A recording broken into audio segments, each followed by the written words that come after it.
for ya. I thought Yang Yang said you had a super cool little buddy to show us. Where is it? I don't know.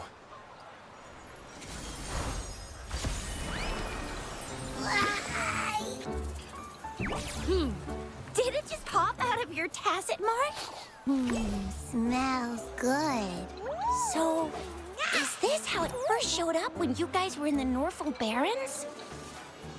Yes, back then as I fought off those tacit discords, a burst of energy erupted from that statue.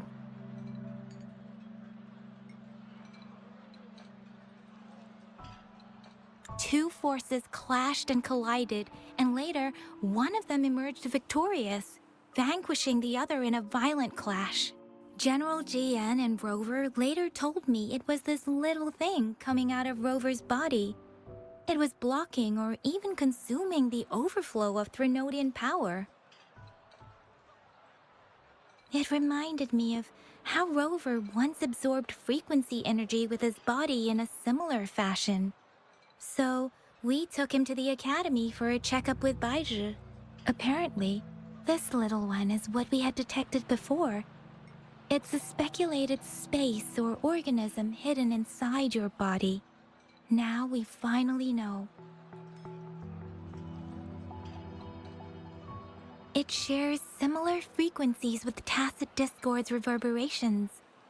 It resembles an echo processed by the data bank, stored inside your body instead of a terminal. In other words, it's your own echo, captured or absorbed at some point. Without you, it can't manifest. That's why Baizhi couldn't confirm just how you absorbed that echo back then. Was it you?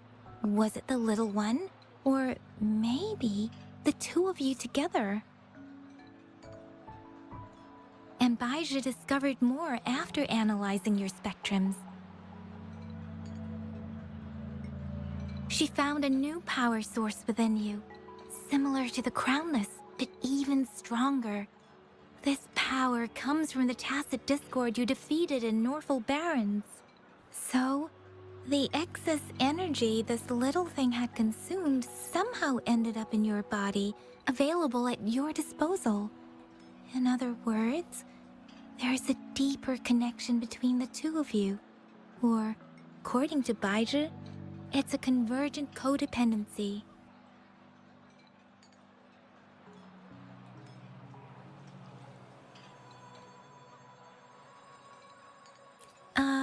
To put it simply, you are connected.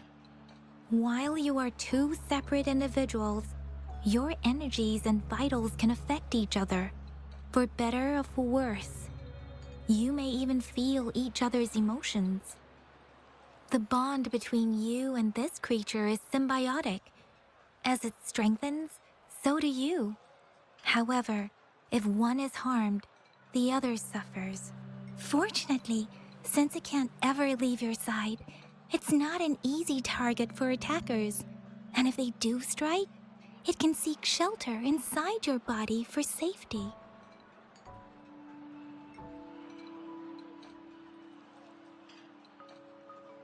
Okay, now that's pretty much it. Baizhi was going to explain it to you herself, but she has to go check on a newly appeared sonorosphere in Zhaozhou.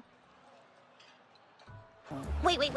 This is too much information for me to process. Let me get this straight. So, it helped Rover fight off the Threnodian? Seriously? This teeny tiny thing could do that? Seems unlikely.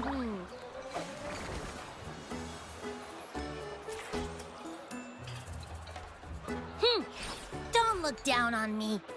You'll regret it when you learn what I'm capable of. That poker-faced researcher was absolutely shocked when she examined me. Said I'm not just any echo. I'm a super-duper cool one. Rarest of them all.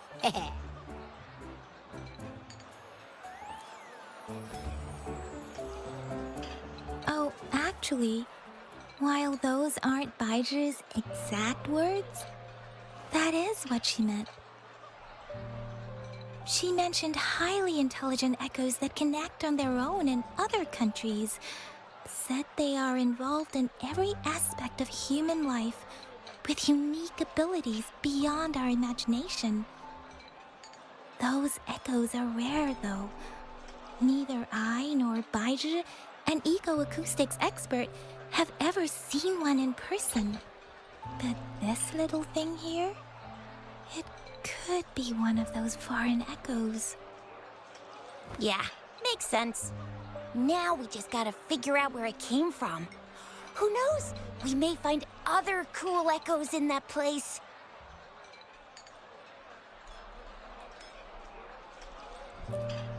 Well, both General Jian and Baija have confirmed it. No way they're lying. I'll admit the thought of someone else having an echo inside them sounds pretty crazy to me. But with you, anything's possible. You can absorb reverberations with just your hands, like the legend says. So maybe one day you just stumbled upon this little thing and soaked it up like a sponge. Sounds feasible, I guess. So, do you know where exactly he absorbed you? Huh? How am I supposed to know? Why don't you just ask him?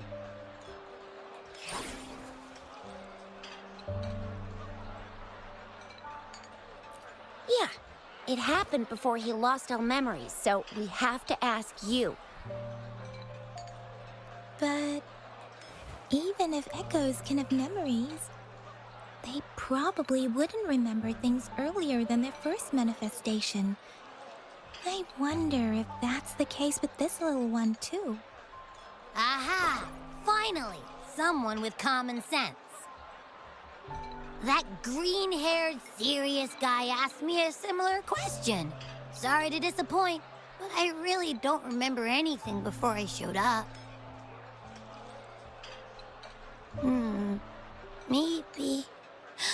Maybe I was just sleeping inside him this whole time. So of course I don't remember. Sleeping? Seriously? It's been so long. All those happenings, all that fighting, and you didn't hear anything? Wow, that's...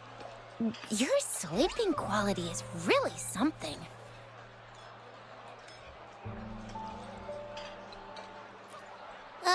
So you've got privacy to be respected. Don't worry. Your body's sound insulation is amazing. You can dive into it, and everything goes quiet. The only problem is, I never know when I'll wake up again. And when I do wake up, I get tired and hungry fast. So I have to crawl back in for more rest. I know. It's all because I'm not eating enough. That's why you kept disappearing. You went back to sleep from lack of energy. Makes sense. Regular echoes need to be powered by the terminal, too. I thought you'd be really different from the usual ones we see. Turns out you share a lot in common. So you probably don't know your denomination or a nickname. No wonder everyone's been calling you the Little One. Denomination? What's that? The universally agreed terms for special echoes, like names for humans. They're named based on their characteristics, abilities, and places of origin. My denomination. It's... I don't know. Do I not have a name at all? What? No way! No way! That's not fair! If all the special echoes have names, how can I not have one? I don't want to be called the little one all the time. It doesn't sound cool at all. How about this? You help me come up with a name, and I will let you have some of the food. Oh. There's nothing left.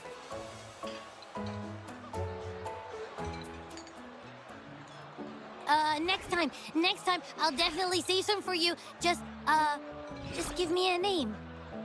Please?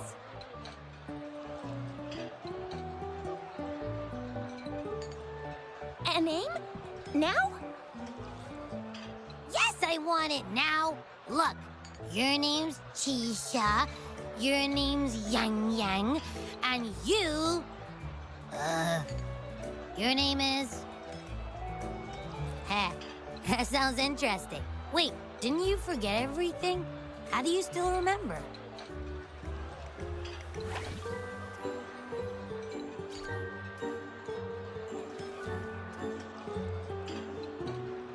With your old name and memories all gone, it's a good idea to go with a new one.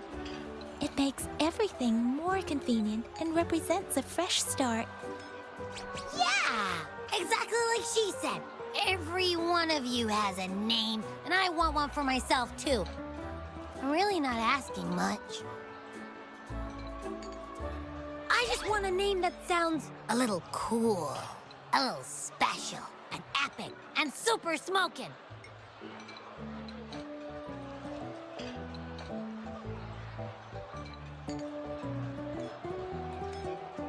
Names are a big deal, you know. Like once you have one, it's stuck with you for life. Gotta make sure it's a good one. Can't have people not scared of me when they hear it. No time for regrets here. That's true. Let's see.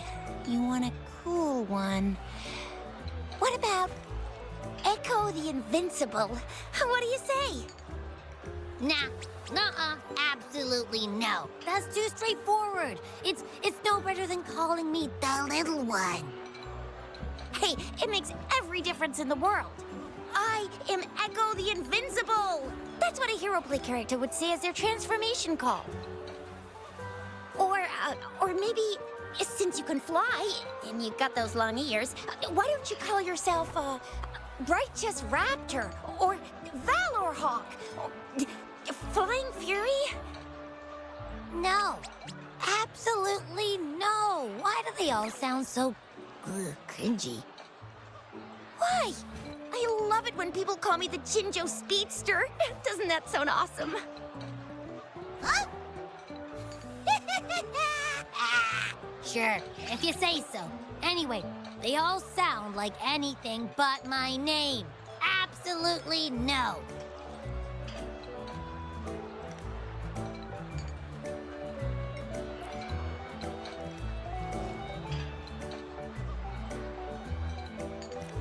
Aha! I knew Rover would come up with a good... Wait, why does it sound so random? You didn't just pick two random syllables, did you?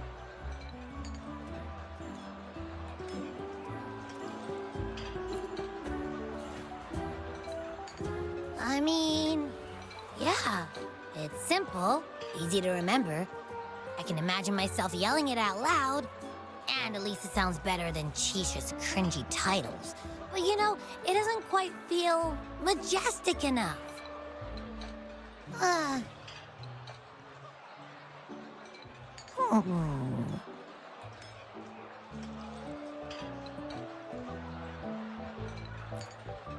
I meant to tease it as a joke, but I can tell it's upset now. On second thought, a name is indeed very important. Maybe I'll have to come up with a different one.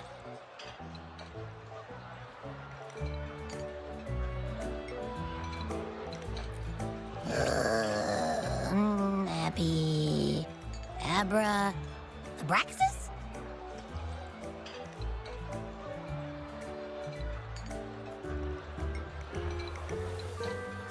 What's wrong? What are you muttering about? Abra... what? Sounds like you're reading a spell. I don't know, but I just have this feeling that this is what my name should be. Okay, ready? Abby. I like the sound of that. That's my name.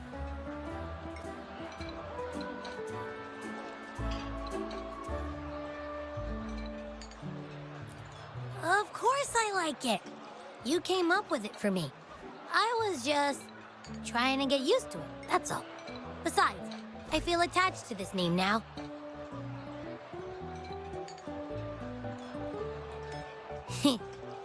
My name is Abby. You will not call me the little one again. Sure, we won't. Got it. Well, that didn't work out. I was hoping we could get some answers from from Abby. But now we're back at square one.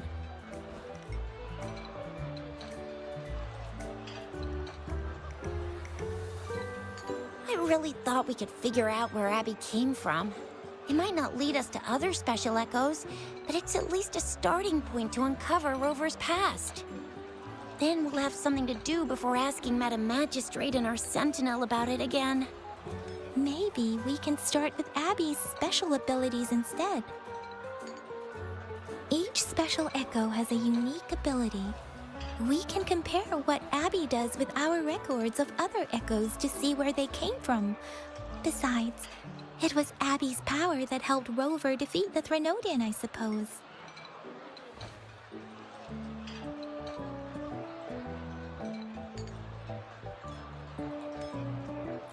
Why do you sound so unsure? Didn't you see it all with your own eyes? Abby, can you show us again? I'm super curious how you did that. Who knows? We might learn something. Well, since you asked, I'll show you how it's done. But this place is too crowded. Let's move to that open spot over there.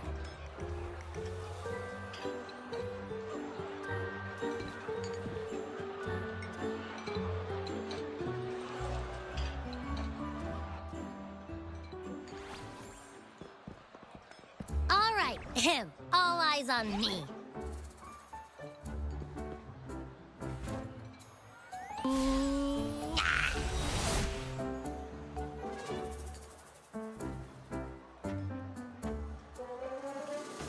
What's going on? I'll try again, just you see.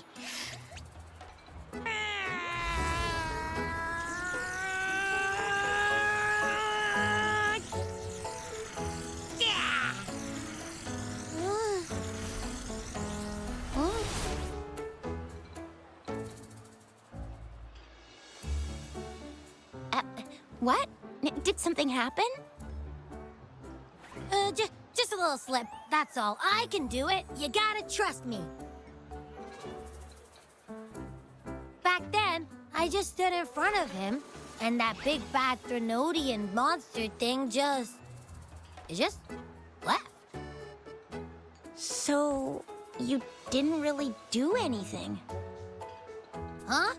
No, I definitely did something.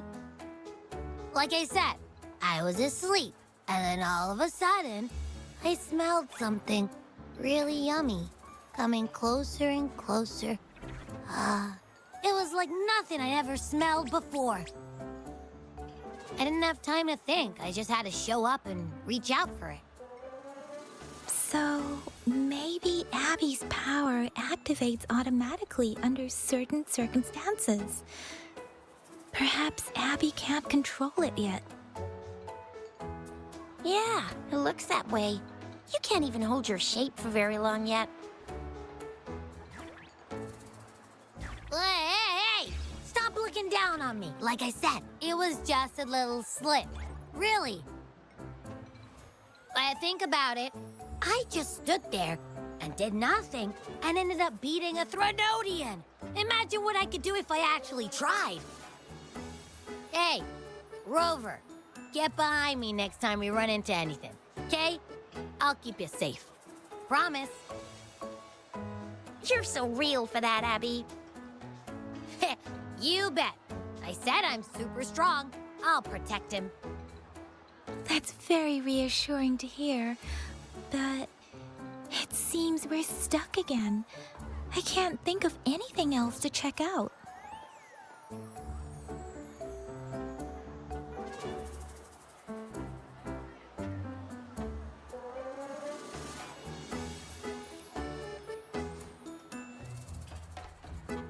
Where did you absorb Abby?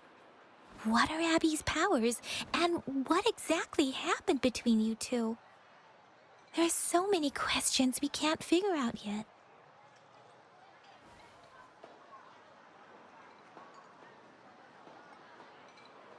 Our Sentinel Joy can look into the future. Nothing ever deviates from its predictions. It has already sort of guided you to the Norfolk Barrens through Madam Magistrate's messages, right? Now that the Threnodian crisis is over, perhaps you can consult our Magistrate and our Sentinel again. I'm sure they can offer you some more useful guidance.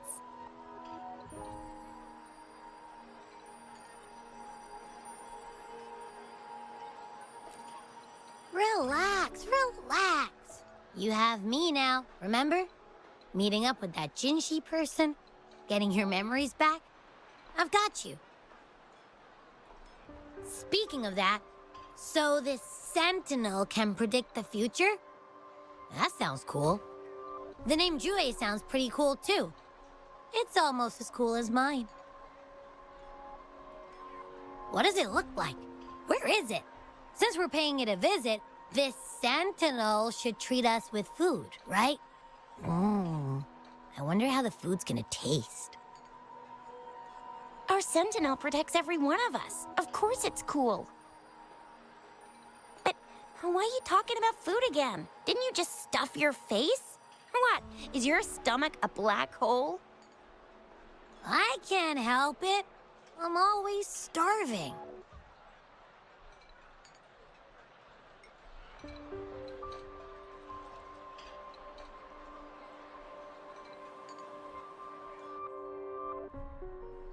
Rover, did you hear that? My stomach is growling. I'm so hungry. How about we go to that place we went to last time with Yang Yang and Chisha? I love their food so much.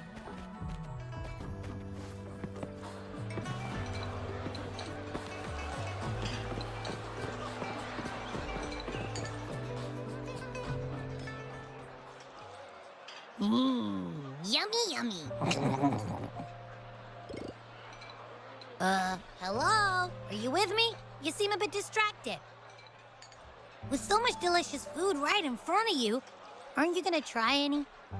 Well, if you're not interested, I'll gobble it all up.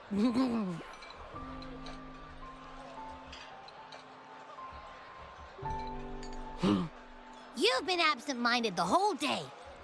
Still bothered by that dream from last night?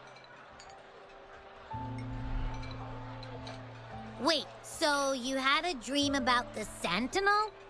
Like the one from your flashback when we saw the Sentinel statue after you lost your memory?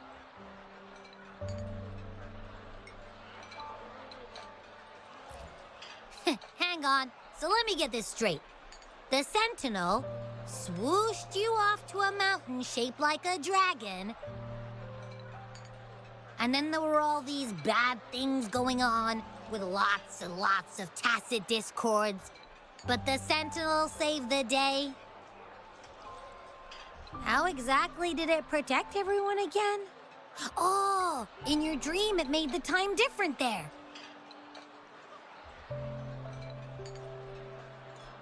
Yeah.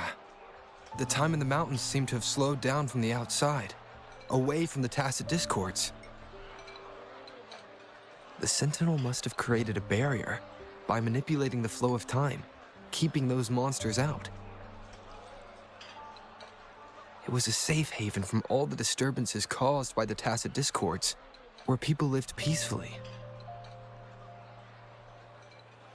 Also, in my dream, I wasn't affected by the slow time and could freely move in and out of the barrier. It's no shock that you have awesome powers, being friends with me. What was that place you dreamed about called? I'm not entirely sure I heard it correctly, but in my dream, the Sentinel mentioned a place called Mount Firmament. Mount Firmament? Never heard of it. You've never heard of Mount Firmament? And I'm sure you're not from around here. Huh? Hold on! Did you just say Mount Firmament? Oh my! Did that echo just talk?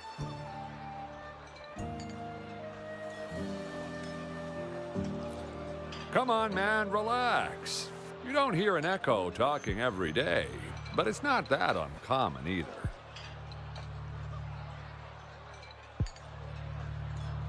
I heard there's a country called Rhinus. What? Anyway, the echoes there are next level.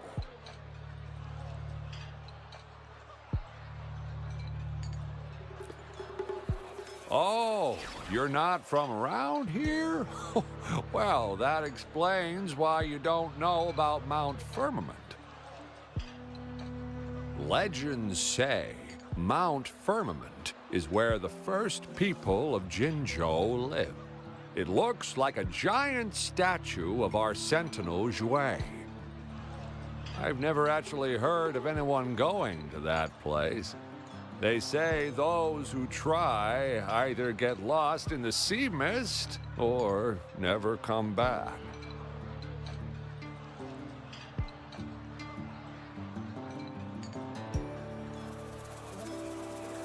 If you're curious, just head southeast. Mount Firmament is on the east side of Whining Ix's Mire, and you can see it from a distance. The southeast.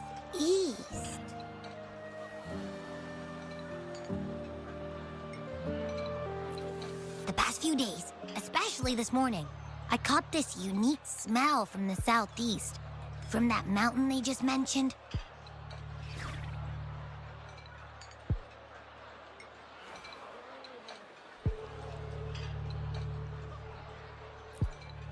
It's like a strong energy pulsing through the air, but I can't quite put my finger on it. It feels kinda weird, though. Doesn't smell natural. Could it have anything to do with what you said? A place where time passes slowly? Do you want to go check it out? I had a flashback about seeing their sentinel. Perhaps that happened on Mount Firmament. I can feel an unknown force guiding me, urging me to go there and find something. Jinchi said she'll go search for the sentinel and update me on its whereabouts. But so far, I've not heard anything from the City Hall yet. Then shall we go check it out together? It feels really suspicious.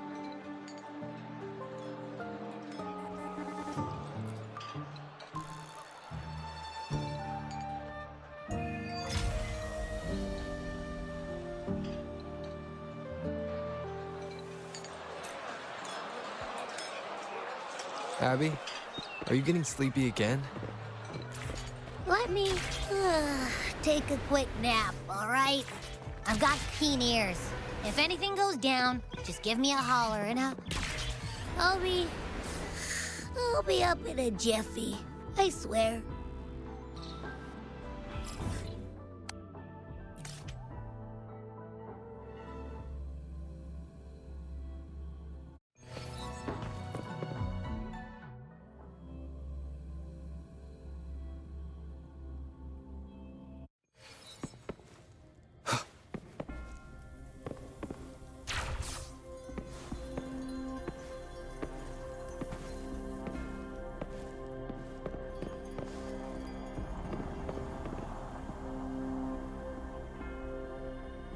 Greetings, Rover. What can I help you with today? I regret to inform you that Madam Magistrate is not in the City Hall. She has left for Mount Firmament. In fact, we have not heard back from her for days.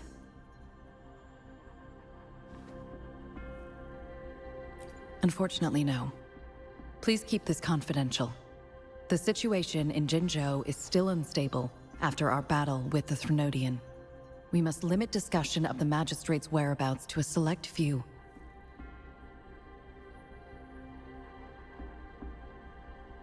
When we captured Scar, He claimed that the Praxidus had imprisoned our sentinel. It was around the same time that Madam Magistrate lost track of Sentinel Jue. If our sentinel is truly in danger, or if someone with malicious intent obtains this information, the potential consequences could be as catastrophic as the previous Threnodian invasion.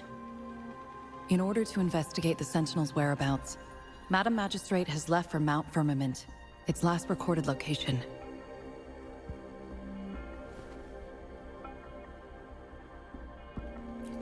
Madam Magistrate traveled to Mount Firmament alone. The looming threat of the Threnodian discouraged any additional diversion of human resources. Furthermore, when it comes to the Sentinel, force is not a viable solution.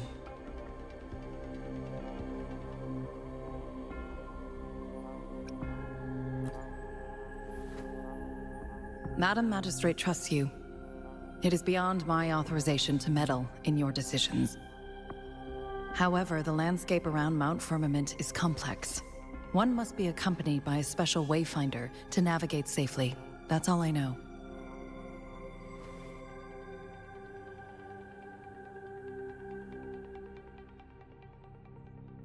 Currently, she's likely at the ferry terminal in Whining Ix's Mire. I'll reach out to her. To learn more about Mount Firmament, you can meet her at the ferry. I lack the same level of understanding of the situation there as she does. I trust Madam Magistrate's decisions. I will do my utmost to handle the public matters on her behalf while she is away. This worry about her safety won't leave me. In her last video message, I could tell she seemed weaker than usual, despite her efforts to maintain composure. Madam Magistrate's situation might not be optimistic. Rover, Mount Firmament is a dangerous place. Please take care. I have sent the coordinates to your terminal. Thank you for your kind help. I pray you will both return safely.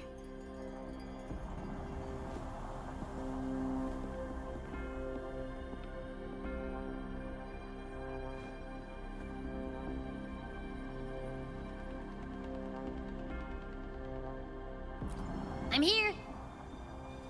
Hey, did you notice how the mountain has a strangely pleasant smell? It doesn't look edible, though.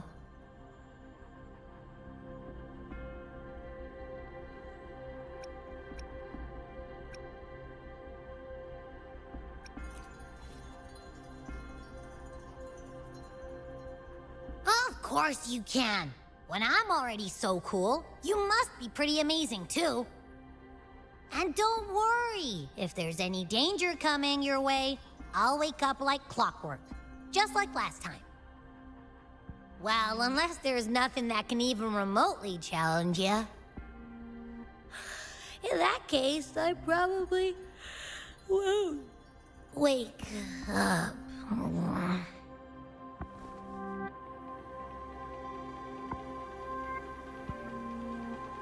Let's head to the ferry. Mount Firmament. Our wayfinder should have plenty information to share.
Are you trapped here by the rain?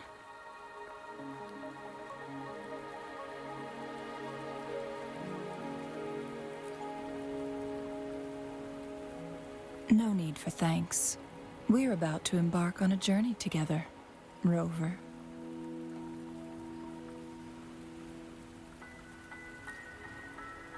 I am Chun-Li, your wayfinder. Don't worry, the rain won't last much longer. Our destination lies just beyond it. Rover, what do you know about Mount Firmament?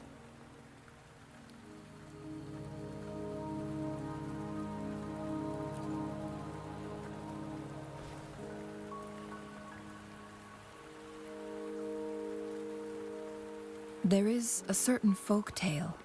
Have you heard of it?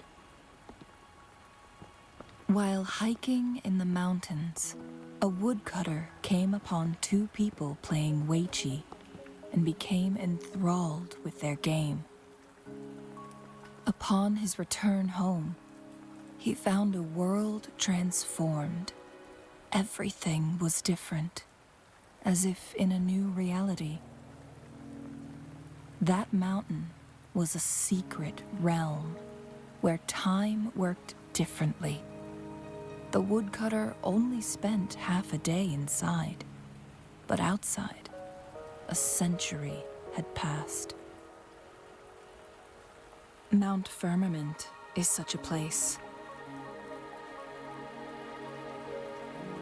But unlike this folktale, there is a price to pay for entering and exiting its grounds. If I spend a full day in the mountains, 10 days will be taken off my lifespan upon my leaving, reflecting the actual time that has passed outside. Not to mention, the situation on Mount Firmament right now is probably even more complex than before.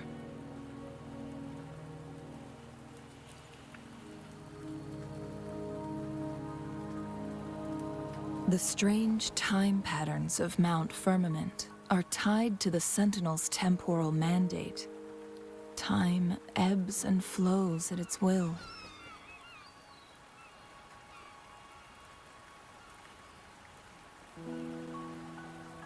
If the Fraxidus really has imprisoned our Sentinel, causing it to lose control of its powers, that could explain the temporal disruptions.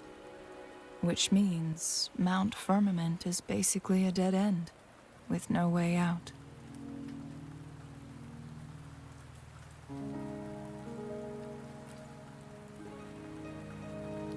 Lifespan is not the top of my concerns. If you've decided to venture there, I'll join you as your wayfinder. Jin Shi has stayed on Mount Firmament for too long.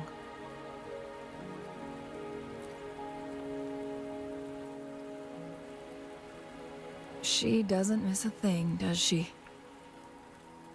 Before Jinshi left for Mount Firmament, scales began appearing on her body, and her resonance ability was weakening. Those signs pointed to a dire situation for the Sentinel as well. That's why I must lead you there. You might have the key to solving our dilemma.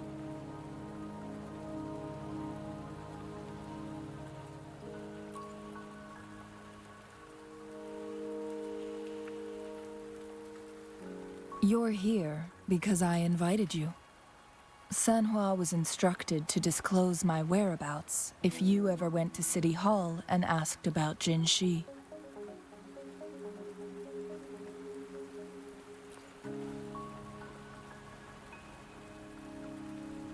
It's no surprise that you went to City Hall for answers, considering your memory loss and Jin Shi's prolonged absence.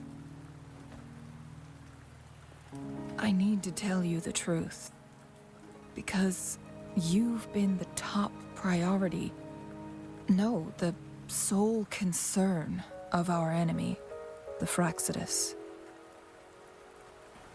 That overseer tried everything to sway you and make you join their side before our battle with the reviving Threnodian.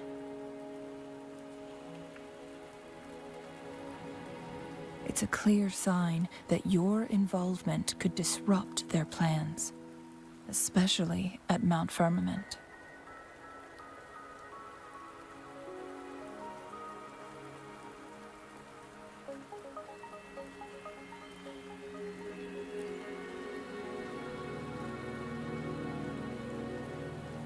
Records at the Grand Library tell a tale of someone who dared to enter Mount Firmament after the Sentinels' descent, and they emerged unscathed, as if time had no hold on them. They were also said to have stood alongside the Sentinel. And here before me stands someone who bears an uncanny resemblance to that very individual.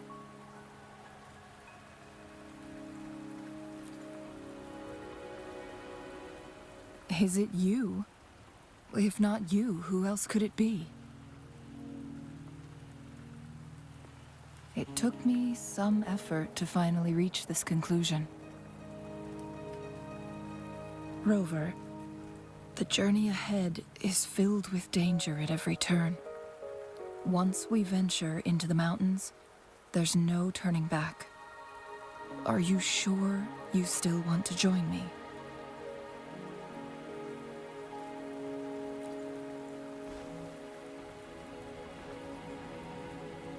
As your wayfinder, I'll lead you to your destination. What you do after that is entirely up to you.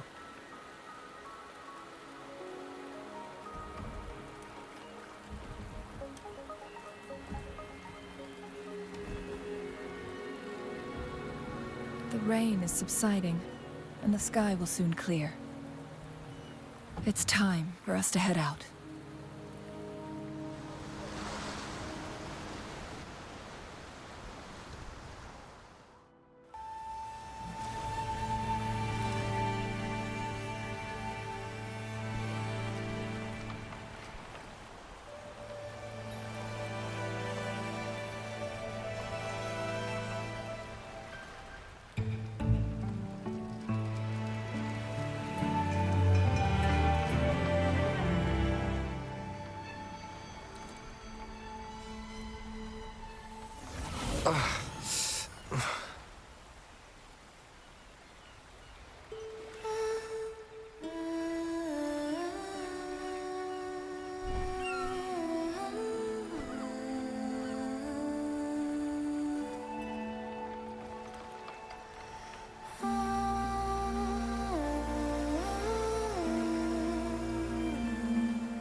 We're at the base of Mount Firmament, but we won't enter the temporal barrier until we cross the luminous shore.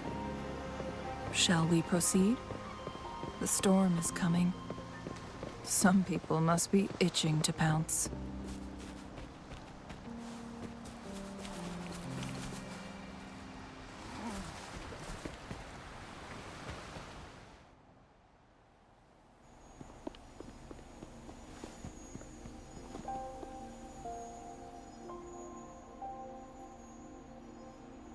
The bridge has broken.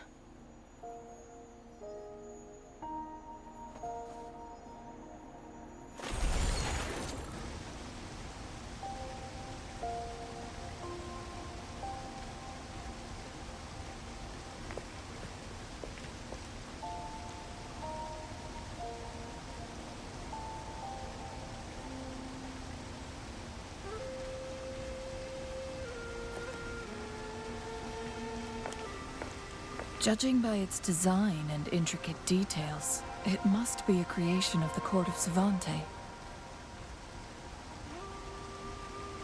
This is what they call a chronosorter.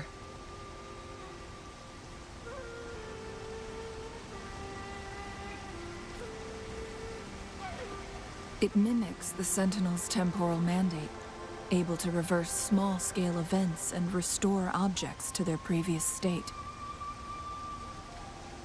My master once told me about the Court of Savante and their fearless quest to unravel the mysteries of Mount Firmament, risking all in their pursuit of understanding its strange flow of time.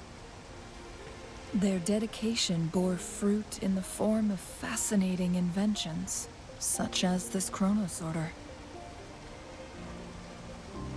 But it doesn't add up.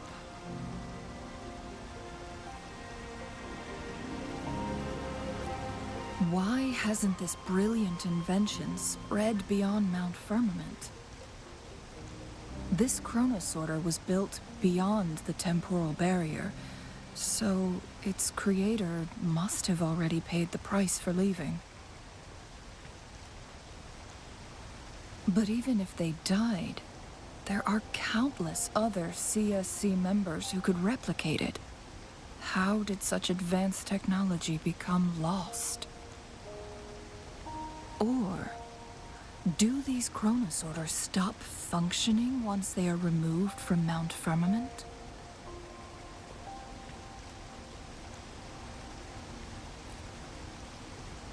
This chronosorter, weathered though it may appear, bears no signs of neglect. Someone has tended to it diligently. Let's give it a try.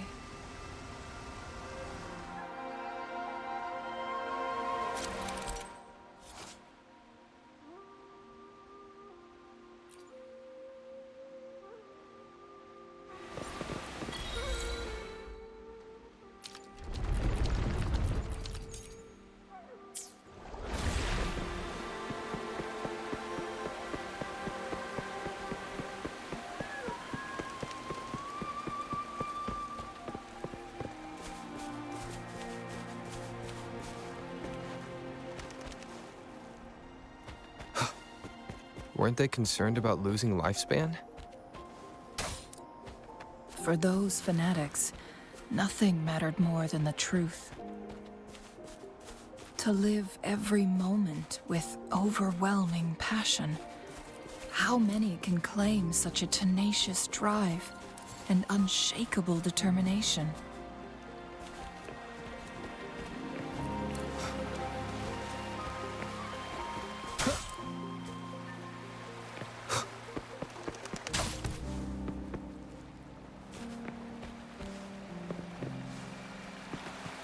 Rover, it's the Fraxidus.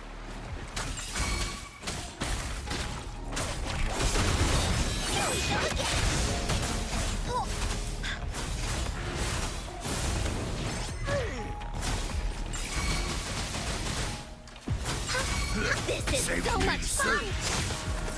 Endure and defy. The Fraxidus. It's them again. They've set traps all around the luminous shore. They must have anticipated your arrival.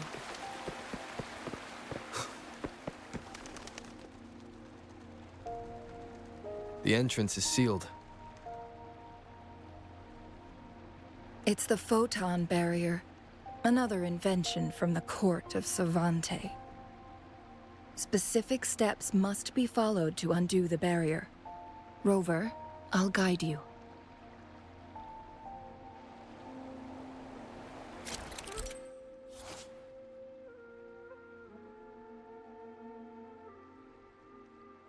Use long-range weapons on the photon vaults to cut off its energy. Once we've reached the cave's end, we'll enter the domain of Mount Firmament. Proceed with caution.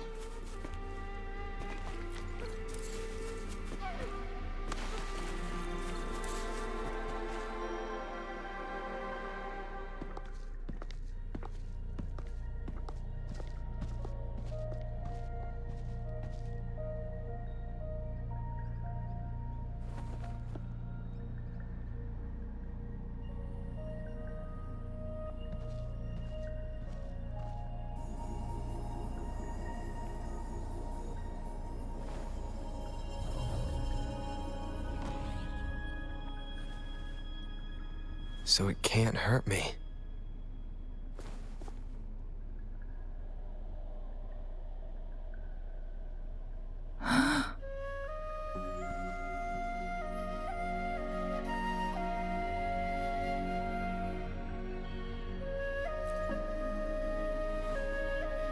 Time on Mount Firmament used to simply flow slower than in the outside world. Visitors were safe as long as they remained within the temporal barrier. But what we're seeing now is different. The flow of time has gone haywire. This is what we call temporal disruptions. What was once slow and steady has become chaotic and turbulent. Some areas are frozen in time, while others speed up or slow down unpredictably. No one knows how much they'll age after leaving Mount Firmament, but aging from youth to old age may be a blessing compared to the unknown fate that awaits. Leaving Mount Firmament could turn any mortal to dust in just a moment. Such is the power of time within its walls.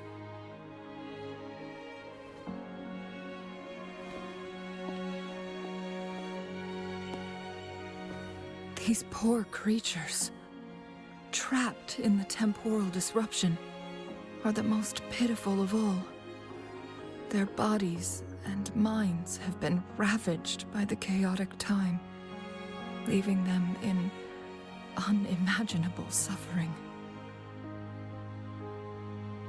So, it looks like the Fraxidus did manage to capture our Sentinel, leading to the temporal disruptions we are facing now. I had wished that my theories would turn out wrong.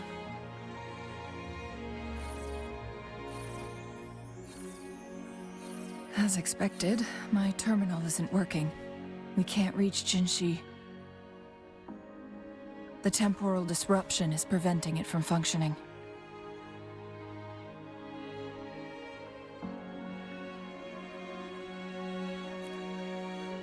We can't waste a moment. Jinshi's fate isn't the only one at stake. All the inhabitants of Mount Firmament are in danger. We need to hurry to Hongzhen, a town nestled at the heart of Mount Firmament. Jinshi would likely pass through there on her search for the Sentinel.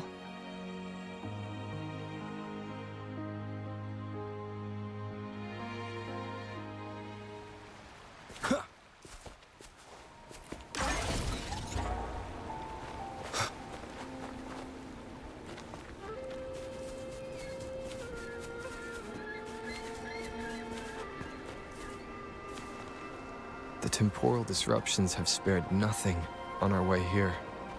Cheng-Li, does that mean you're in danger too? So far, nothing feels out of the ordinary. It seems the Sentinel contained the situation before being fully trapped. But I don't know how long this stability will hold. If I go down, please, don't worry about me. You need only focus on what you have to do.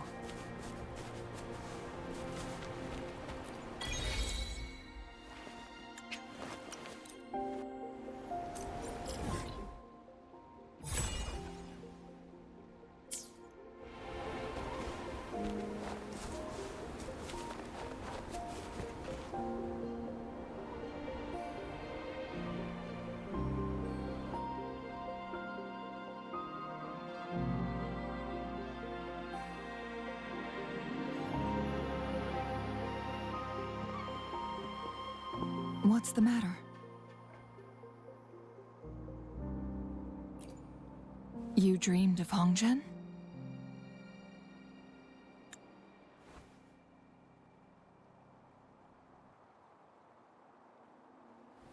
It sounds like you did dream of this place.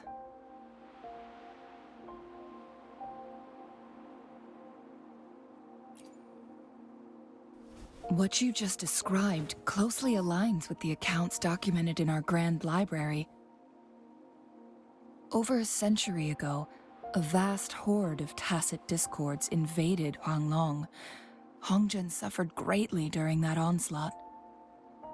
Thankfully, the Sentinel descended, manipulating time to erect a protective barrier, keeping those monsters at bay. Rover, perhaps that dream is more than just a dream. It could be a glimpse into your own past, and a guiding light for the future.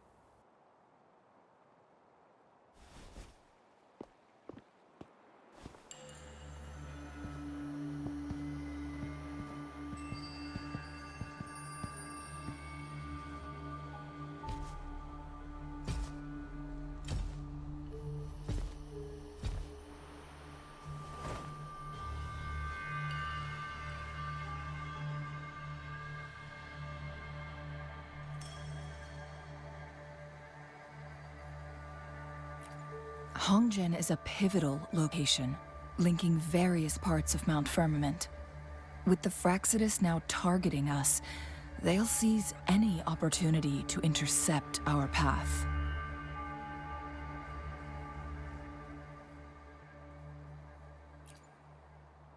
But every trap has its weak points.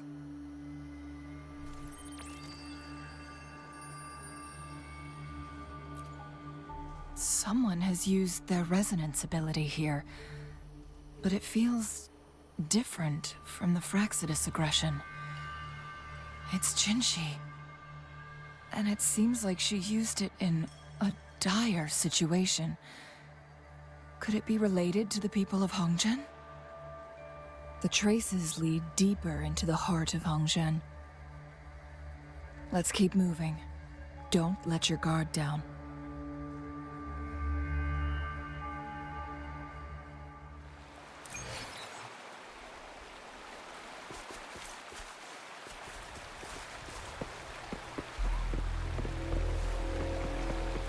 Traces end. Someone fought here against those Fraxidus. Must be Jinshi. Her trails led to this location. Using her resonance ability too much would only worsen her condition. But she must have had a reason. Was she helping the people of Hongzhen find refuge? Changli, there are traces here. They're pointing north. Let's proceed in that direction.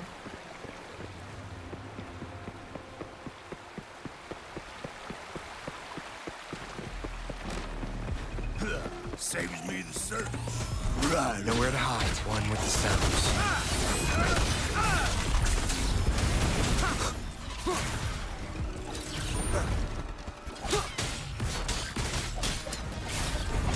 None shall whisper.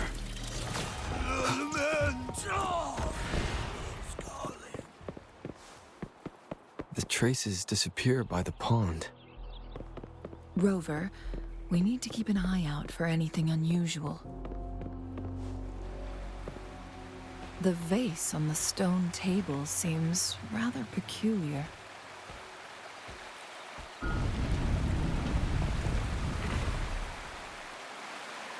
There's something behind the waterfall. Let's go take a look. Another photon barrier. 3 photon vaults to break.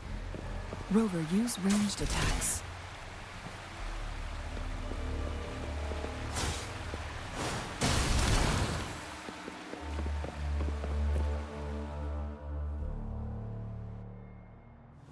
You two, halt! Hold on. Lady Xingyi. Relax, they're our honored guests. No need to be tense. In a single day, we've greeted both the Magistrate of Jinzhou and her trusted counselor in Hongzhen. I can only assume something significant happened. It's been a while, Changli. I heard you stepped down from your position and moved to the countryside. And now here we are, Meeting again after all this time, in such unfortunate circumstances. For years, I lived secluded, no longer concerning myself with the matters beyond Hongzhen.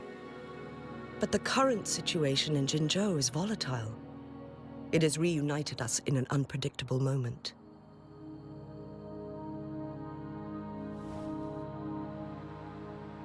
And you, young sir? What shall I call you?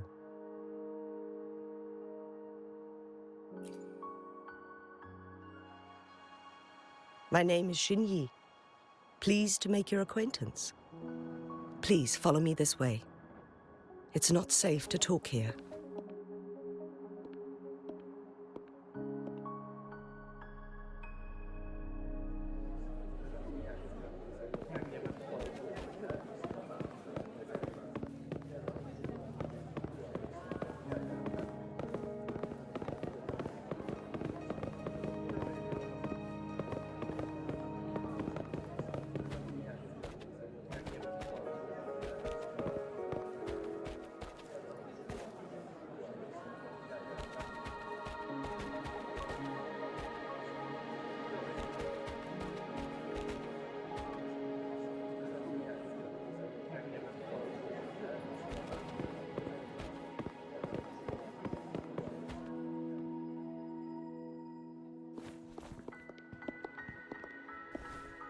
I believe you are here for Magistrate Jin Shi.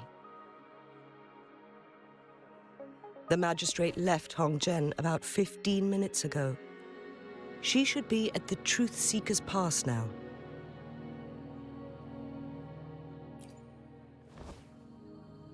That's what they call it in Hongzhen. You might know it better as the ruins of a Court of Savante facility.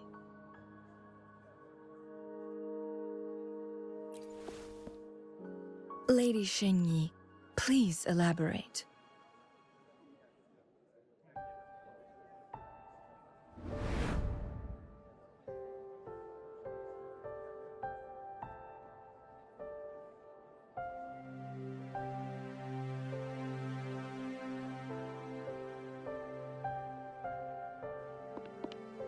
Madam Magistrate, are you... I'm fine.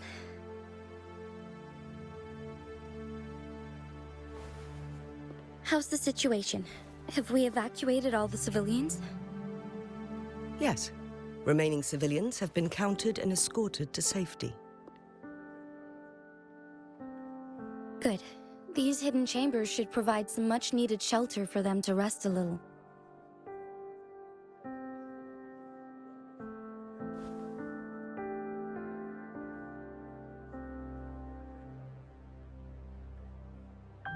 Despite being the Sentinel's appointed resonator, I haven't been able to sense its presence for some time now. I can feel my resonance ability waning, and I get my power from the Sentinel. This can only mean one thing. The Sentinel's condition is getting worse. Lady Xingyi, I need to know where the Sentinel was last seen. I can only fix the temporal disruption within a confined radius. It's already pushing my limits to keep this small pocket of space secure. Mount Firmament is in serious trouble, and we can't waste any more time. We need our Sentinel to stabilize the time flow. The Sentinel was last seen flying towards Mianlung Chamber, where it would normally rest. The Fraxidus likely swarmed it soon after.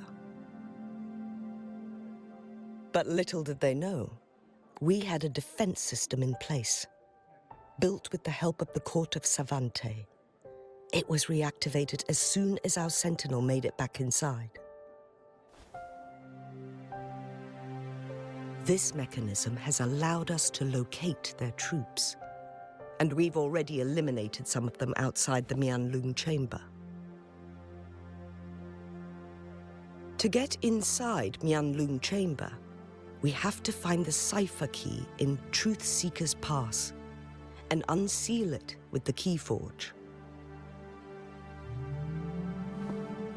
Understood. I will go bring back the cipher key. You are injured. Please, rest and leave it to me. The Fraccidus will most likely attack this place once I leave. You must stay here and guard it. I implore you, Xingyi. Help me keep our people safe.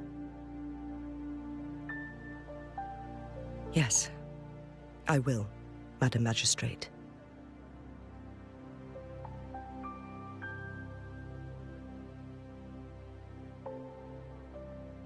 Before I headed to Mount Firmament, the Fraccidus revealed a prophecy from our Sentinel. A fateful clash between the Sentinel and myself that would shape the fate of our city. I never intended to believe their baseless claims, but I was not surprised to hear it.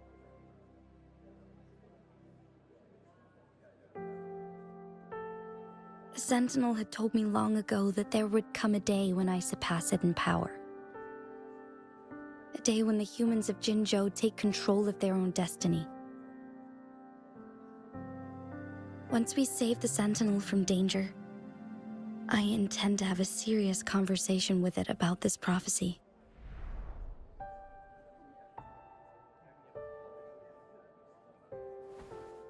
And then she left.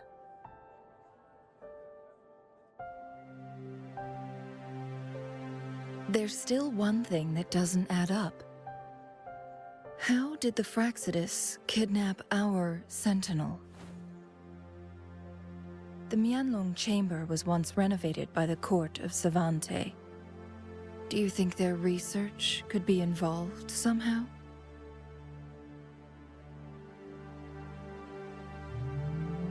I'll look into what you said. But once we have the cipher key, the Mianlong Chamber will be left vulnerable to the Fraccidus' potential retaliation.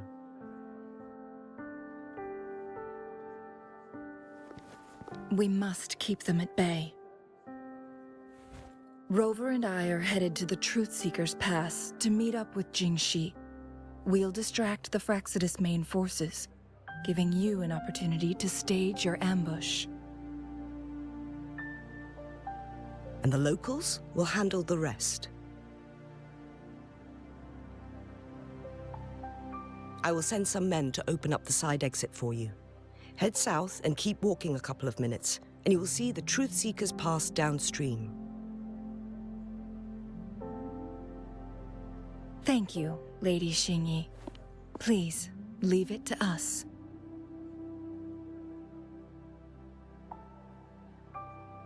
In this place she was born, and in this place she returns. Our magistrate's fate is bound to Mount Firmament.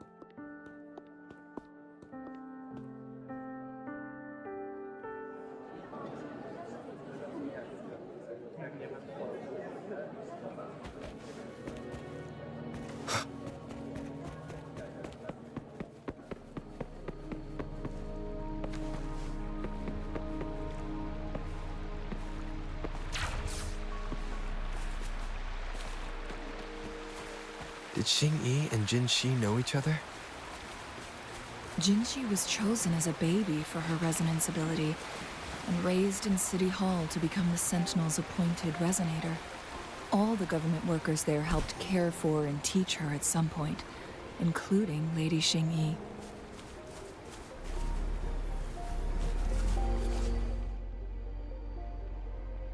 She grew up with immense responsibilities, forced to suppress her true nature from a young age. Thinking back, Jinxi was only a teenage girl when she became the magistrate. She has been burdened with unimaginable weight that most cannot fathom.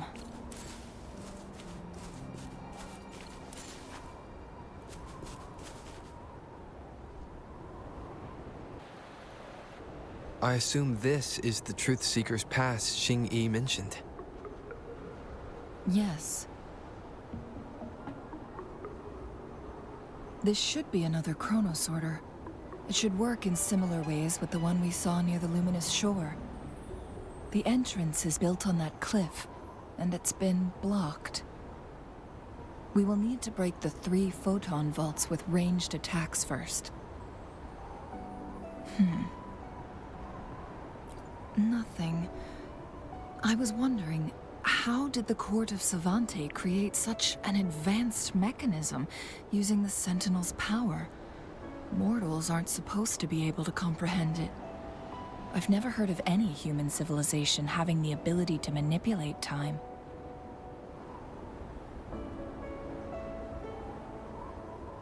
Unless the Sentinel willingly taught them. But why? We need to focus on items related to the Court of Savante in Truthseeker's Pass. Maybe we can find some clues there.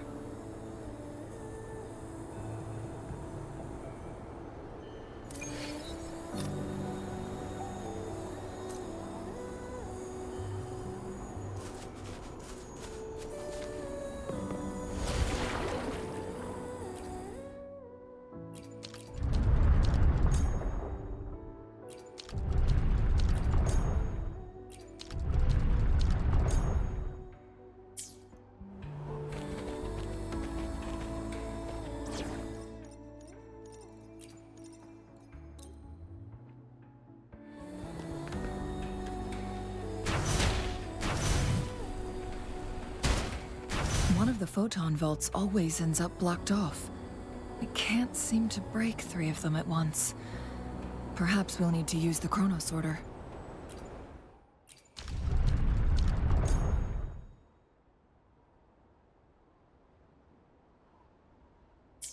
Good. Did you see the tacitite fulminate on that cliff? Perhaps we can create an opening in this disk with an explosion.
Think you can catch up?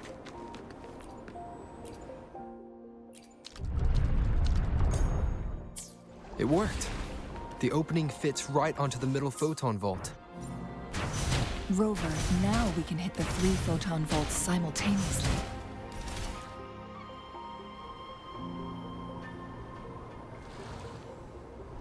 The blockade has been lifted. Let's go in.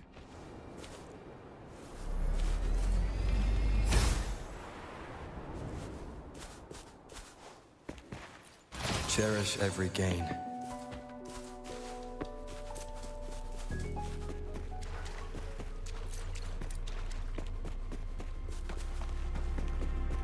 Why are there tacit discords here? No. These monsters, they don't look like the usual tacit discords. These also look like the works of the Court of Savante. Did they create these simulated holograms to protect this place?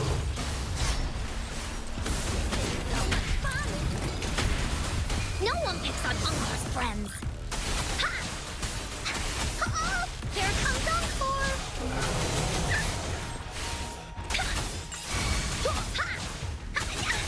Leave me alone! One with the sounds.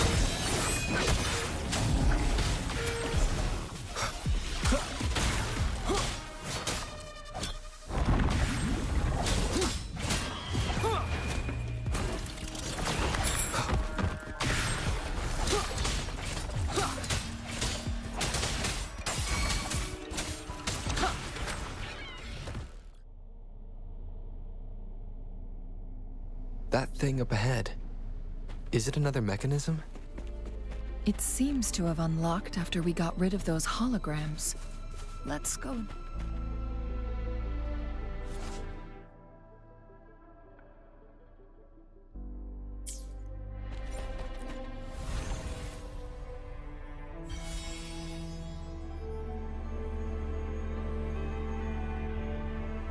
The glowing patterns on that gate.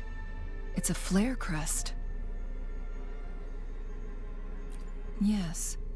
The flare crests have a complex structure, but they can be deciphered with patience. See how each star represents a flare stone? That mechanism we accidentally solved earlier should be one of them.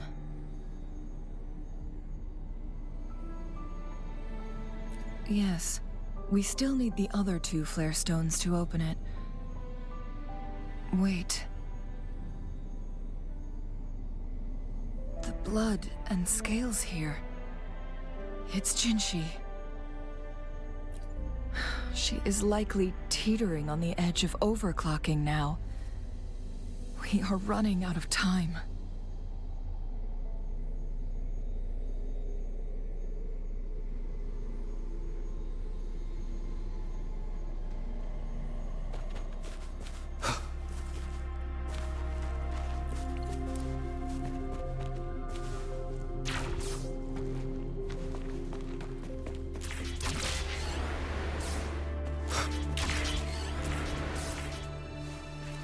Remnants of the past. Decades have passed, but those researchers' presence still lingers in this place.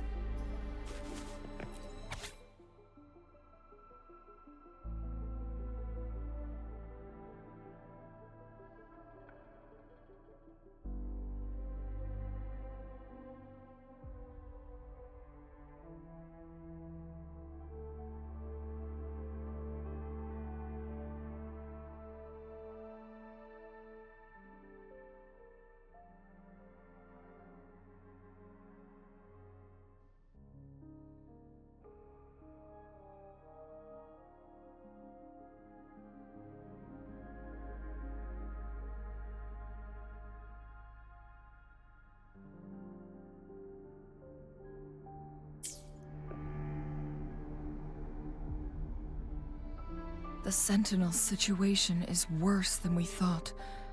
It had already sustained severe injuries when it descended upon Mount Firmament. With one of the temporal programs lost, it no longer had the power to restore time. Instead, it could only stop and rewind it. So the Sentinel protected Hongjin with its power. But it couldn't return things back to normal. It would seem so. According to their theories, the Sentinel's injury would worsen over time. And if the Sentinel perishes, the temporal disruptions will spiral out of control, engulfing all of Jinzhou.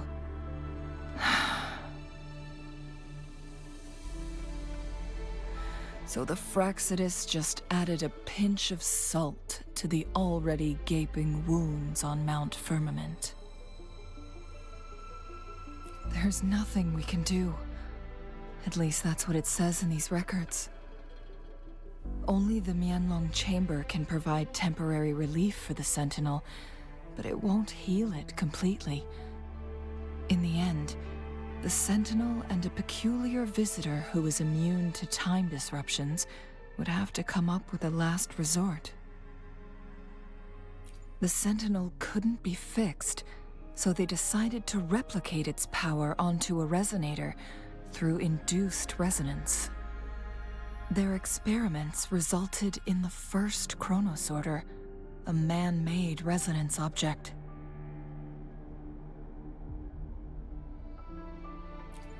No.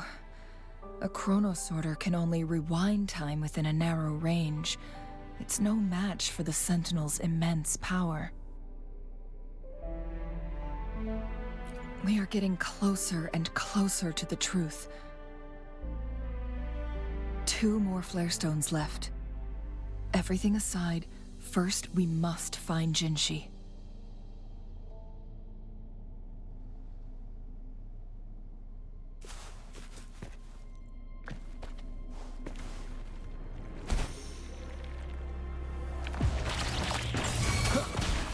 One with the sounds.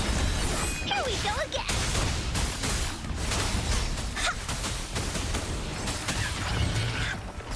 This is so much fun! No one picks on Ungar's friends!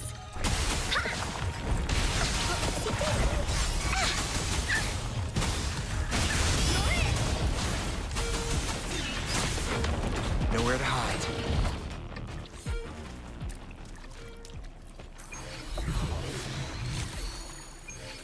Cherish every gain.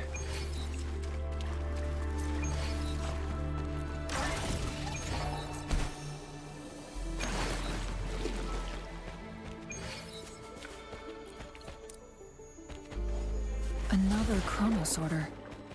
The second flare stone should be behind this gate. Let's restore the collapsed gate with this chronosorter.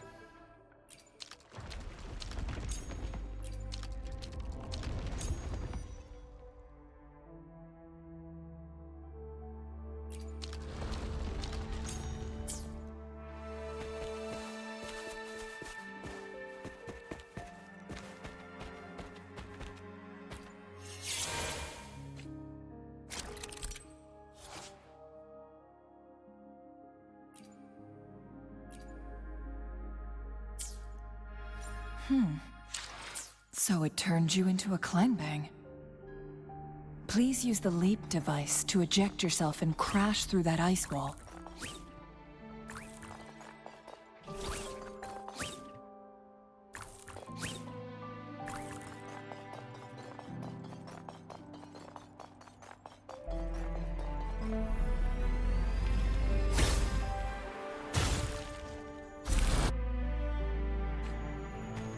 Another chronosorter. Let's give it a try.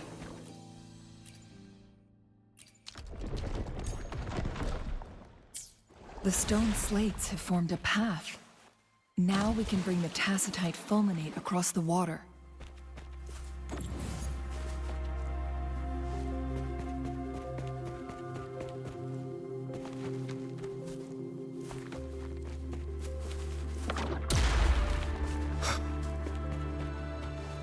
This hidden area may allow us to reach that photon vault.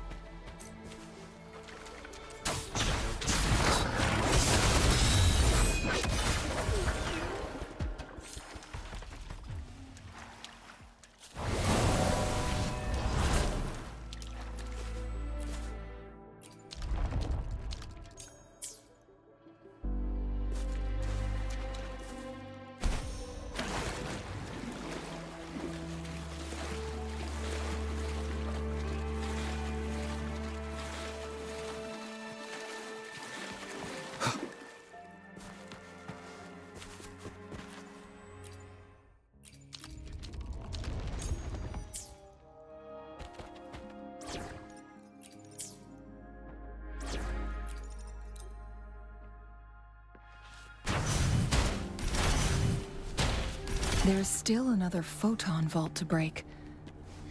We can't reach it from here. We may need to look around for a better vantage point.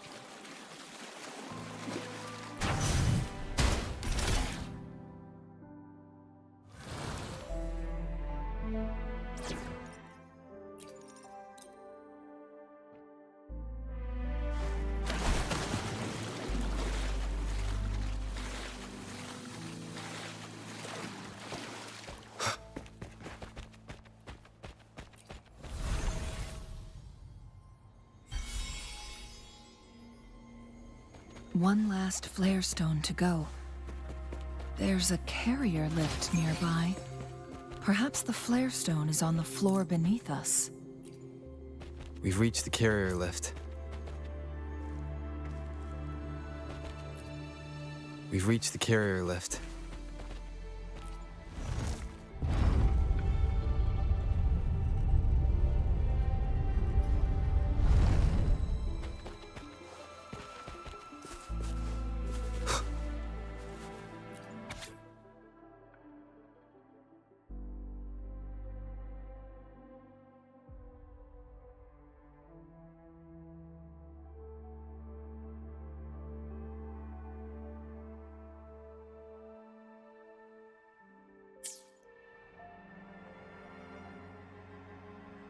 Is that so? So this file confirms that the chronosorters are artificial resonance objects. They activate when hit with a strong impact to create the corresponding resonance effects. And this also answers my previous question. The chronosorters rewind time through resonating with the Sentinel. No, it was nowhere near enough. The chronosorters shut down once they are removed from the Sentinel's range or the abnormal time flow on Mount Firmament. Plus, as artificial resonance objects, their capacity is limited. According to the Court of Savante researchers, there was a hypothesis that could potentially make them more powerful, the Second Resonance Awakening hypothesis, which states the collision between two resonating frequencies might cause a Second Resonance Awakening. Yes. That fight has to happen to trigger a Second Resonance Awakening for Jinshi, so she may exert even stronger resonance abilities, ones that allow her to restore the flow of time. Countless chronosorters were made to collide with the Sentinel's frequencies, but they were no match. All the machines turned to dust. One chronosorter briefly showed the power to restore time before breaking apart. This proved that a second awakening can indeed improve resonance ability. The research log mentioned that all chronosorters were working in an overdrive mode. It's similar to how human resonators experience overclocking, they wrote. Overclocking happens when a resonator overexerts their ability. And this researcher who wrote this suggests that it might be the key to triggering a second awakening. No, it's not. Exhausting oneself will only result in destruction. In addition, I noticed another detail in these records. The chronosorters required manual control, while the Sentinel Jue appeared to be under someone else's command. In the only incident of success, just as the chronosorter was about to break down, that peculiar visitor gave an order to the Sentinel, and the Sentinel successfully transferred some kind of energy to the chronosorter thanks to that order.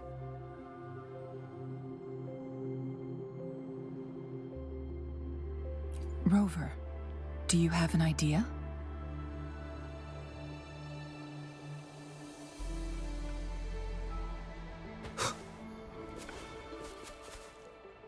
Jinshi.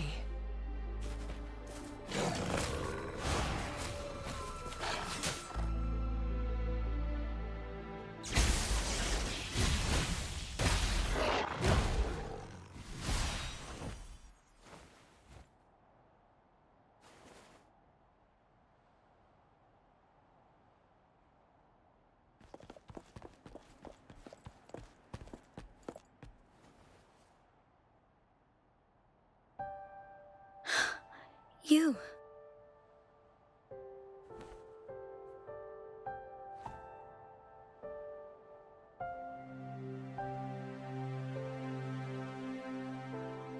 Don't worry. Rover is special. The temporal disruption can't hurt him.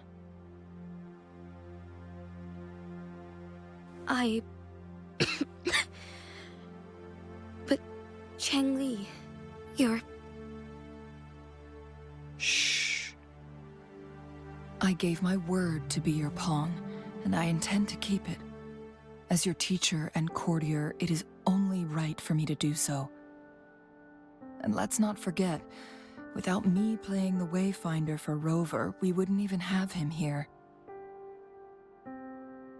Rover has a strong connection to this place.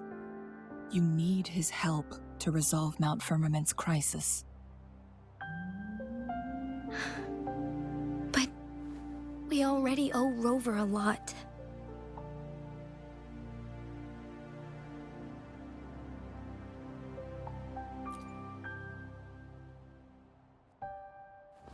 Thank you, Rover. Thank you. Rover, I will do everything I can to rescue the Sentinel as soon as possible. And we can finally talk to it in person. It will surely have the answers you want. Let's cut to the chase. What did you find in Truthseeker's past, Jinchi?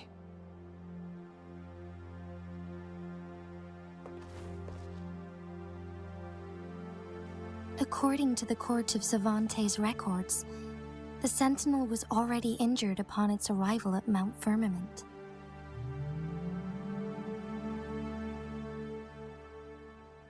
As time passed and its condition worsened, the flow of time became unstable here, causing temporal disruptions that could potentially threaten Jinzhou.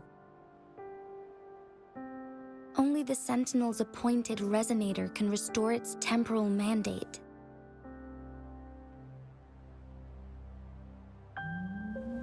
Their records indicate a solution.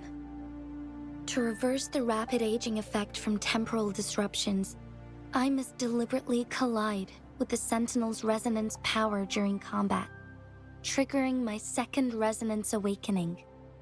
That will enhance my power beyond its limits. Let's say you can achieve all that, but Jinshi, do you understand what is at stake for yourself?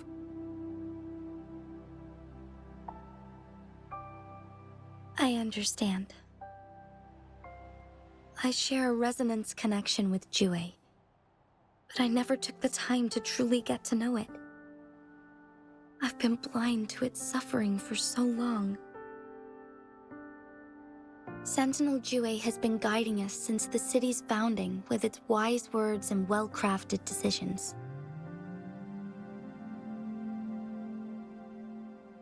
The temporal disruptions we face are just a side effect of its efforts to protect local people. Without the Sentinel blocking out tacit discords through its time manipulation power, Jinzhou would be a barren wasteland today. So what do you plan to do, Jinshi? If the Sentinel's condition is indeed incurable, nobody knows how far the temporal disruptions will continue to spread. Today it's Mount Firmament, but tomorrow it could be all of Jinzhou. I will. If it truly comes down to that, I'll fulfill Jue's prophecy myself. It's the only way to save Mount Firmament, protect Jinzhou, and help the Sentinel. Have you thought about the consequences, Jinshi? Trying to trigger a second awakening by fighting the Sentinel, it could make you overclock at any moment. We both know what that means. You could lose your mind forever, or even disintegrate into dust. You don't want to end up like those chronosorters, shredded under immense pressure. On top of that, do you honestly believe you can fight in your current condition? I can see right through your facade, Jinshi. You're essentially committing suicide at this point. You're one to talk, my teacher. I learned from the best. When have you ever backed down from risking your life for what you believe in? Oh? I don't remember ever teaching you that. We all die eventually, but we need to stay alive as long as we can to achieve more. Jinshi, you must live and inherit the Sentinel's power. Then you can save and protect these people for years to come. Changli,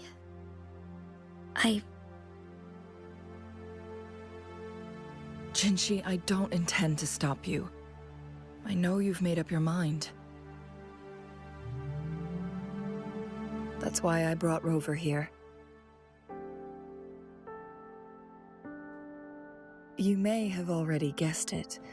Rover is indeed the hero who fought by our Sentinel's side during Jinzhou's early days. He is also the mysterious visitor spoken of in tales about Mount Firmament. All evidence we've gathered points to this being true. If anyone can help us with the situation at Mount Firmament, it must be Rover.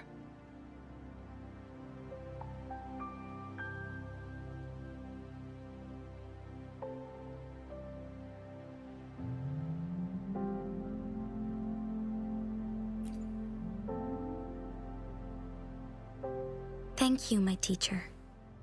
Jingxi will keep your words in mind. Lastly, we still don't know for sure how the Fraxidus is keeping our Sentinel trapped. This will determine if you can actually meet it face to face.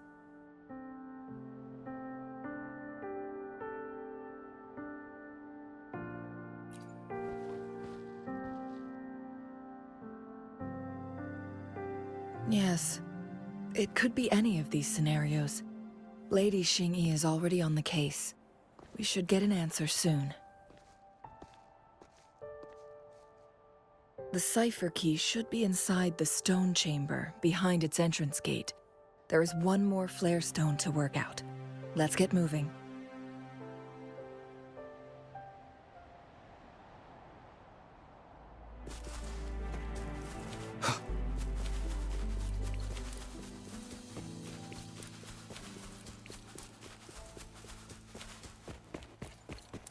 Look, our last target. On those floating floor tiles. We need a way to restore them.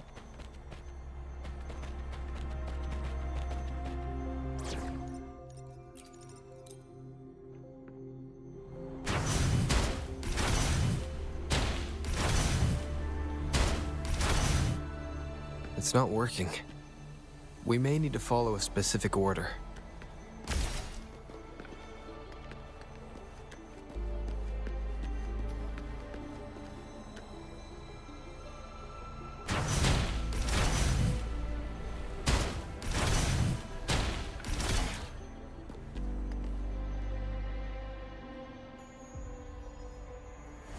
It worked.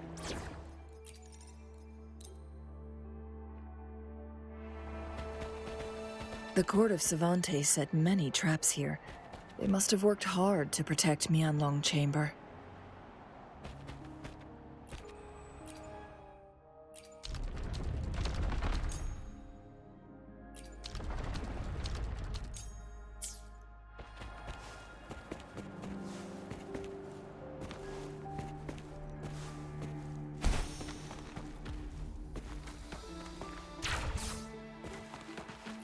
Cherish every gain.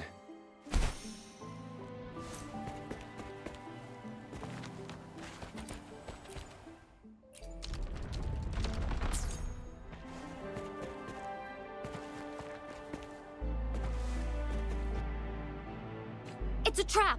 Watch out!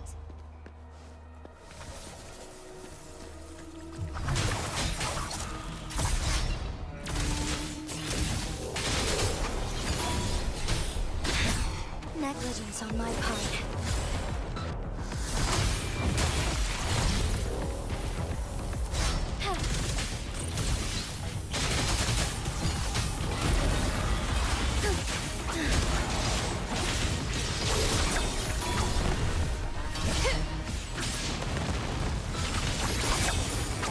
Mind's eye.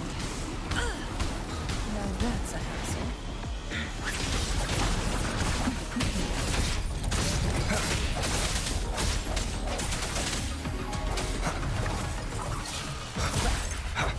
One with the sounds. Break.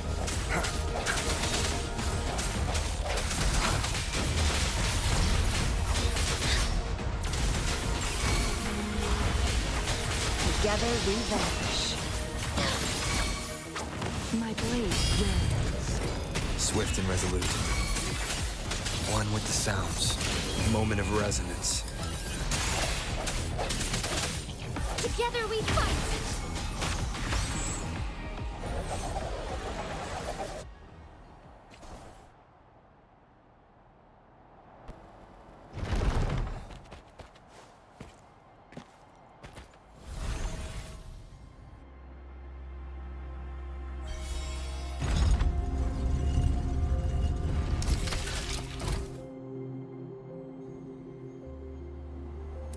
I'm done with all 3 flare stones. Good. Let's head back to the entrance. We should be able to access the cipher key now.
The cipher key.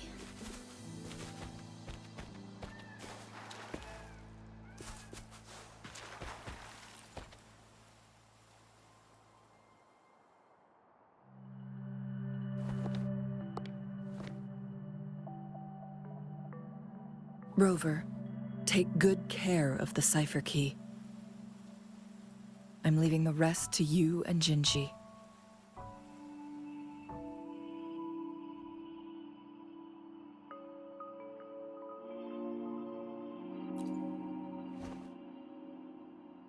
Please don't forget, I am your wayfinder. I journeyed with you into the mountains to ensure you meet up with Jinshi.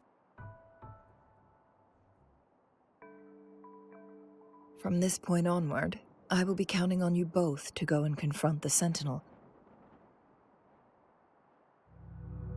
This is all I can do for you.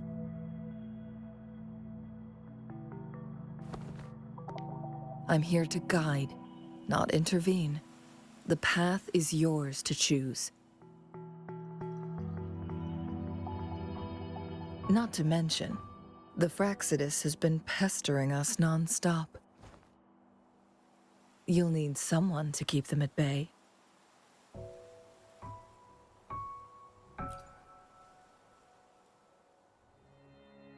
Yes, they've been constantly watching you, interested in your every move. They can never seem to take their eyes off of you.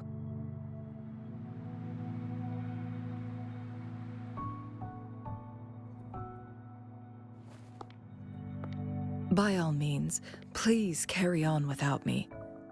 As for myself, I have a more fitting location to make my contributions from. Oh, speak of the devils.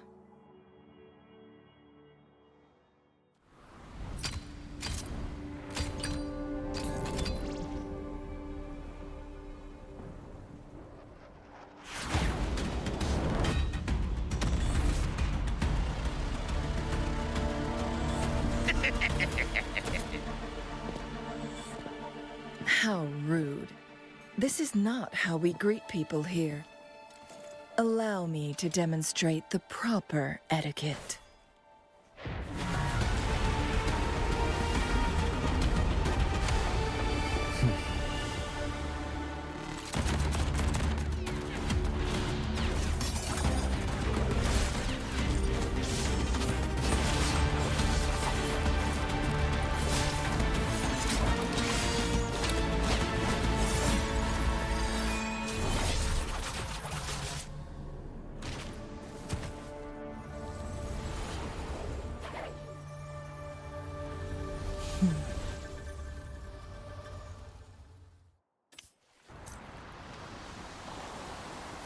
Cheng-Li.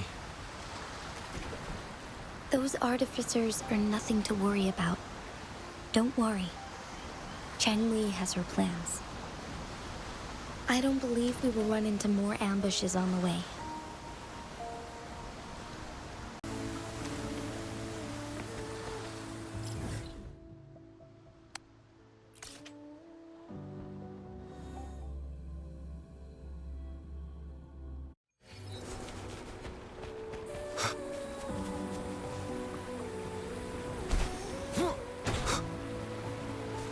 It's Madam Magistrate! She's back! I must go tell Lady Xinyi!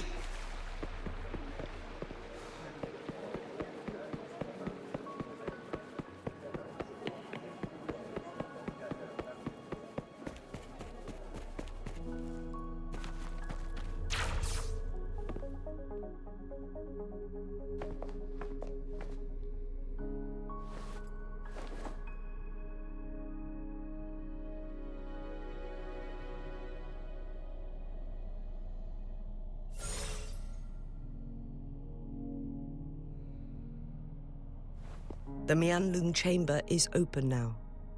You can proceed inside. Before you go, there's something important I need to tell you.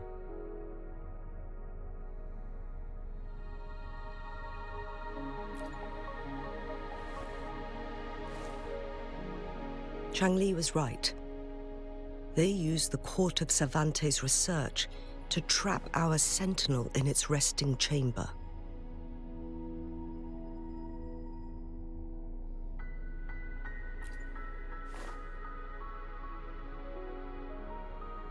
They used the chronosorters.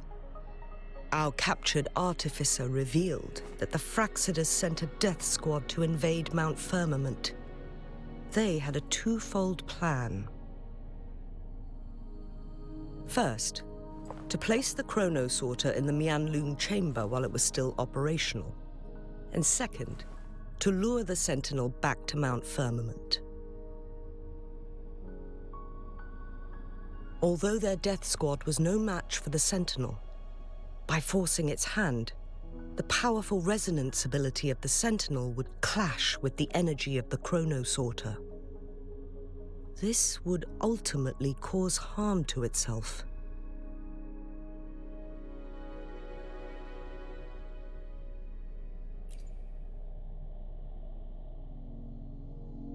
What if the Fraxidus modified those chronosorters?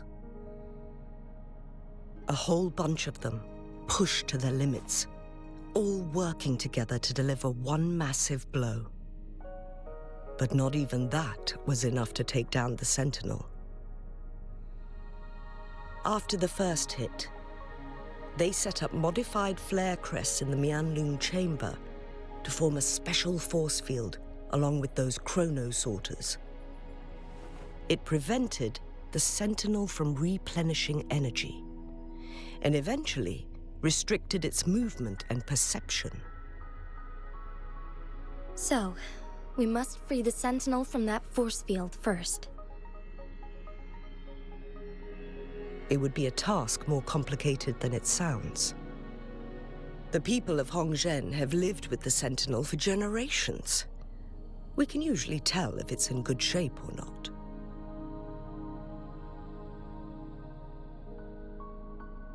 But now, the Fraxidus want to capture the Sentinel. They won't just stop at Mount Firmament. Madam Magistrate, I'm sure you didn't come here just for the Sentinel. Please tell us what you know, Madam Magistrate.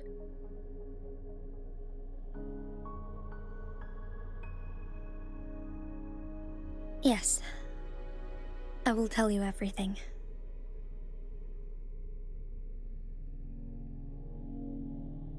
So the Sentinel is actually injured. And it's been getting worse. The Fraxidus attacked while it hasn't healed yet. Their plans are devious as always. Madam Magistrate, you've already laid out this plan so far. It's always a challenge to decipher the Sentinel's intentions. But there were many theories about it in City Hall at the time. I couldn't fathom why it went through such great lengths to retrieve you from Mount Firmament and raise you within our walls. But now that I reflect on it, perhaps the Sentinel saw in you the potential to one day restore the temporal program and ensure the survival of Jinzhou's inhabitants. I just never thought you'd be willing to follow through with that prophecy. It was here on this very mountain that I first encountered the Sentinel. Back then, I was too young to remember anything. Even the image of Mount Firmament has slipped from my mind. But this time, as soon as I stood at the base of Mount Firmament, I felt a wave of recognition wash over me. Memories long buried resurfaced with sudden clarity. Lady Xingyi, I was born with my life, my everything connected to our Sentinel. But my duty as its appointed resonator is not the only reason for my decision. I'm following the heart of my younger self before I became Jinshi. The girl who used to laugh with pure joy as she felt the snow from Mount Firmament on her face. I'm a seed born on Mount Firmament, carried by the wind to every corner of Jinzhou. But now, I've returned to my place of origin. It's time for me to take root and grow into something greater.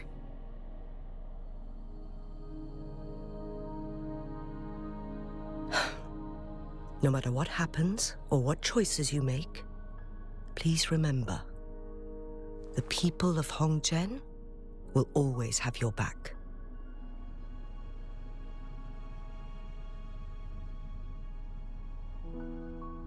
Mount Firmament has been stagnant for eternity. Perhaps a sudden crack of lightning is what we need to break through the fog of uncertainty that has lingered over us for far too long.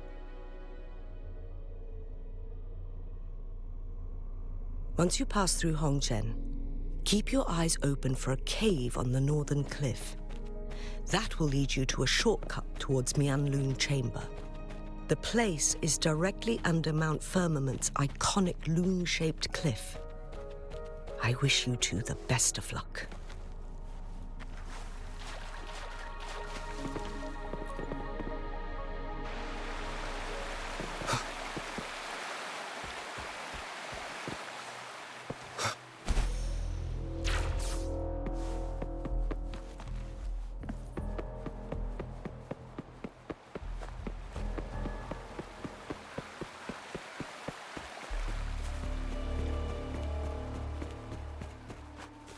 Jinshi, so far everything we know about the Sentinel is still just speculation.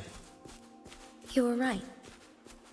But my weakening resonance ability and my connection to the Sentinel leave me no choice but to explore these theories. Whether it's fact or fiction, truth or a lie, I have to confront the Sentinel and see for myself.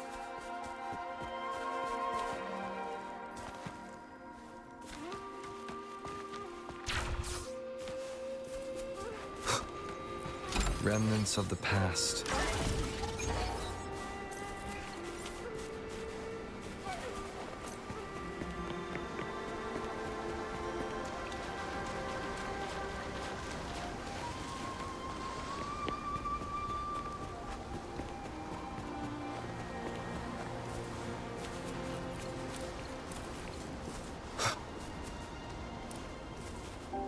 The Mianlun Chamber should be deep in the cave. Let's go.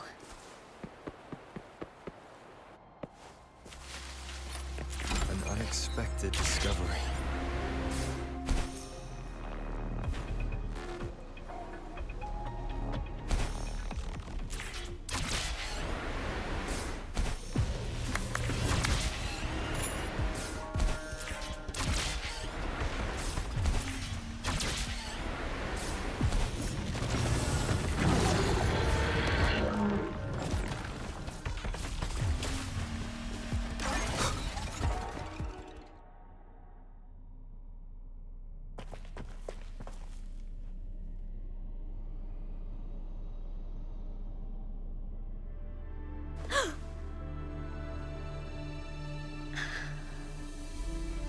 This must be the Mianlong chamber. We should now help the Sentinel break free from the Flare Crest spines.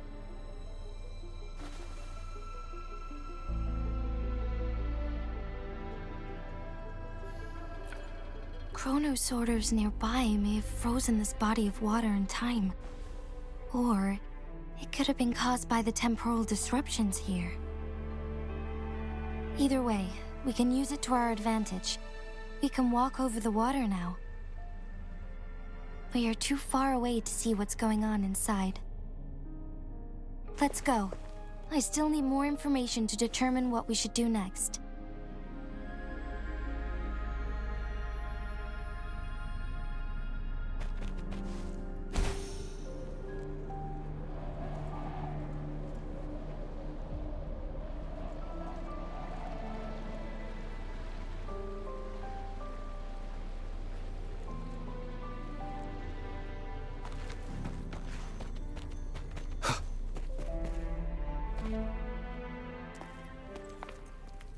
I can feel the Sentinel's presence inside, but it's not responding.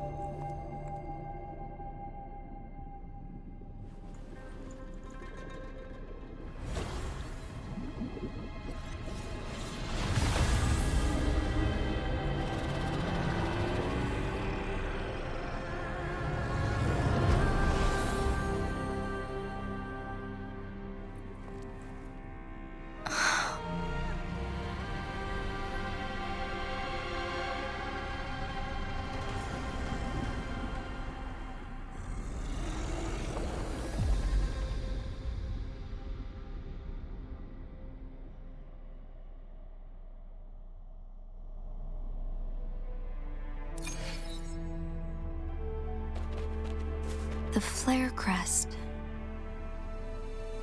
The Sentinel is telling us we need to find the 3 flare stones corresponding to the Flare Crest. Then we will be able to lift the confinement set by the Fraxidus. But I'm not seeing any flare stones, or any kind of entrance to another chamber. There seems to be something underwater. Let's start with the Chrono Sorter here.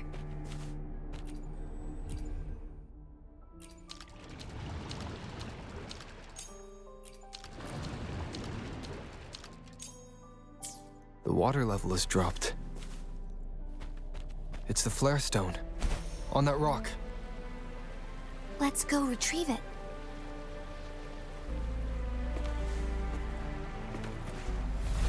Done. 2 more to go. Let's look for them nearby.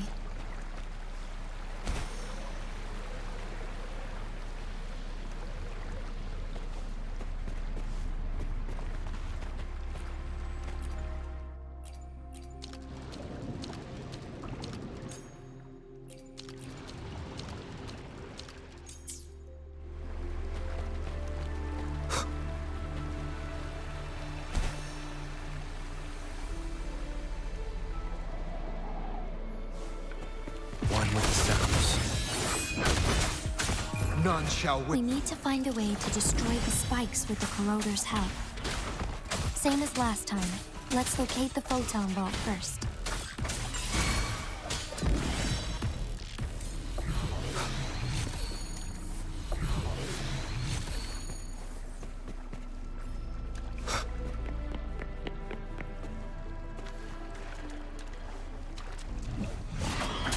One with the sounds.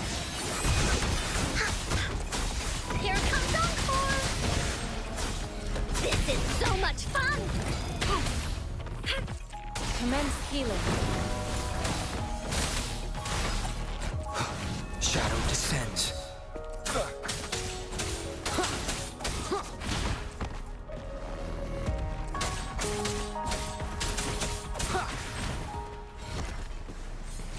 One with the sounds.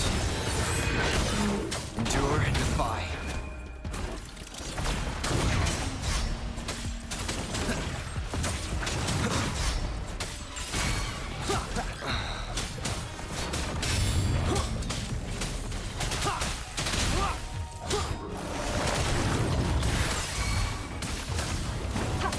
rejuvenating snow. Be gone. Nowhere to hide.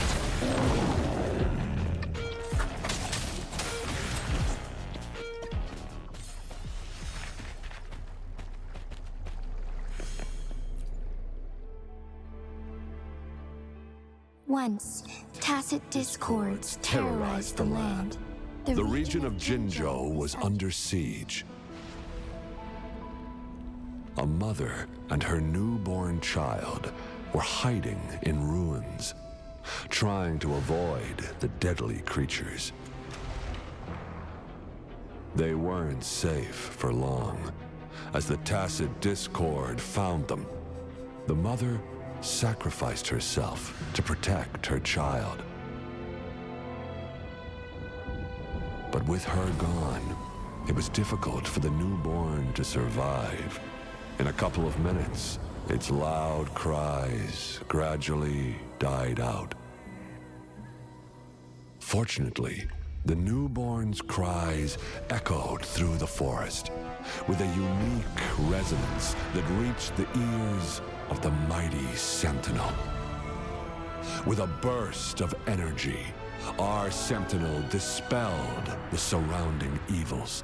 But sadly, it was too late. That night, Mount Firmament shook with the roars of a lung, and dark clouds gathered. The Sentinel returned with a dead infant in its embrace. As if by magic, somber clouds parted, and shooting stars lit up the sky. With Mount Firmament's unique flow of time, the Sentinel brought the deceased infant back to life. The resurrected infant became known as the Sentinel's appointed resonator, and went on to become the magistrate of Jinzhou.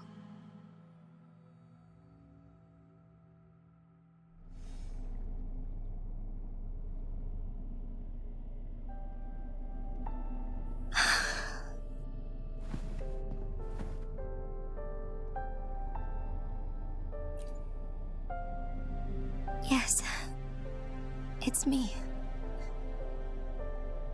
I've lived in Jinzhou my whole life, and never ventured into Hongzhen.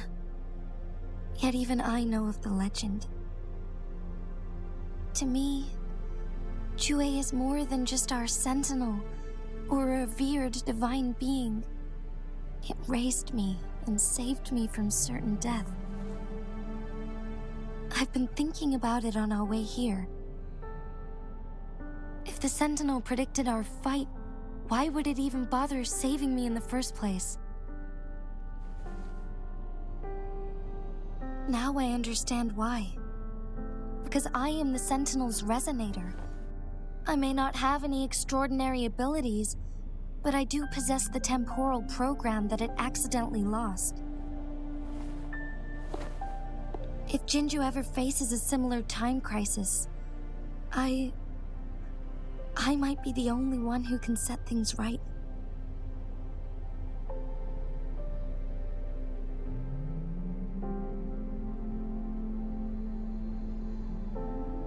In our Sentinel's prediction, the battle between us is supposed to happen in the distant future. It had been waiting for an opportunity, a right moment to tell me the truth. That's why it didn't explain. Now may not be the opportunity the Sentinel has been waiting for, but my body cannot hold up much longer. I have to go and face it while I still can, to learn about the truth, or complete our destined battle.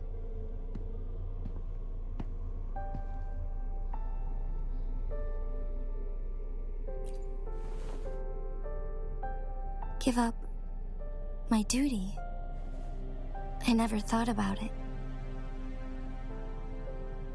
To be honest, I did doubt myself many times. It was the endless kindness of you, Cheng Li, Xing Yi, and everyone in Jinzhou that gave me the courage to push on.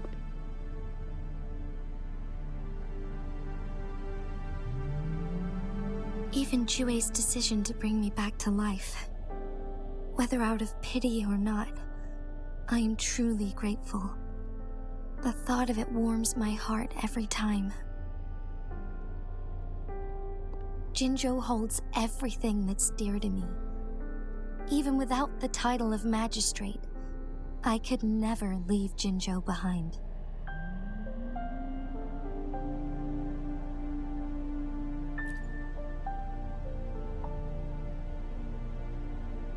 I'm okay. The pain I'm feeling is nothing compared to those trapped in the temporal disruptions. I must find the Sentinel as soon as possible.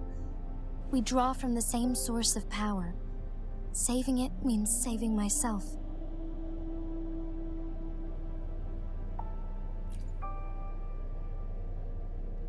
If there is truly no other option in the end, then I will have to fight it. I refuse to back down. I will fight. To protect the Sentinel and to defend Jinzhou.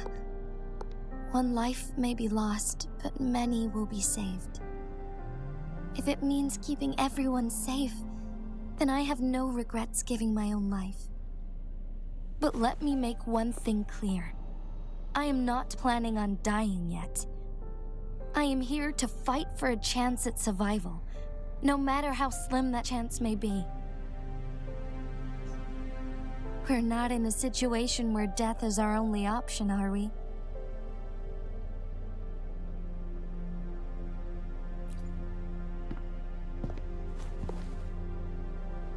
Thank you for placing your trust in me.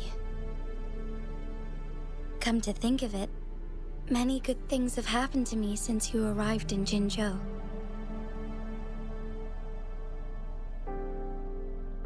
Thank you, Rover.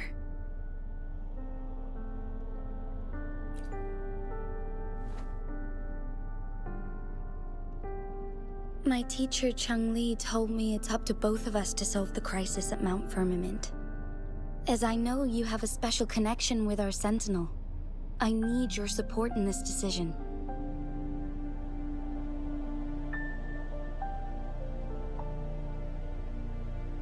But don't worry, I'm prepared. This isn't about succumbing to destiny. It's about embracing it fully. I am grateful to have you by my side through it all.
One last flare stone to go.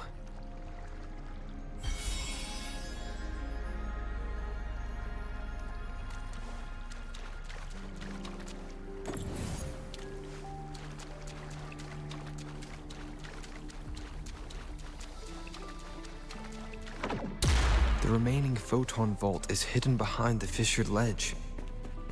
Fissured ledge. If only there was a tacitite fulminate. Let's look around.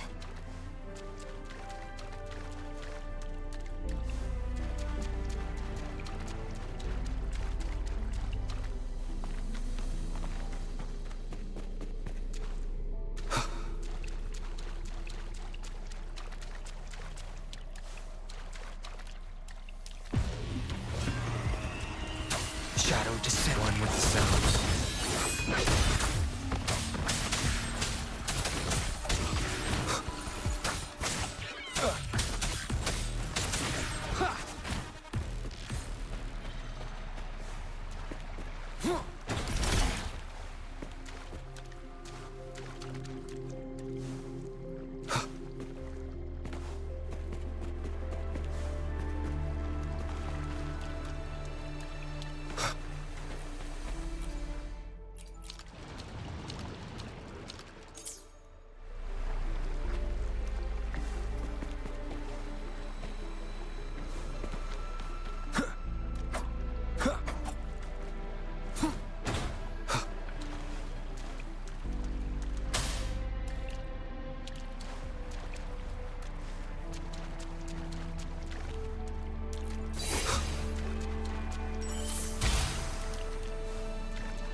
Good. Now we can get that flare stone.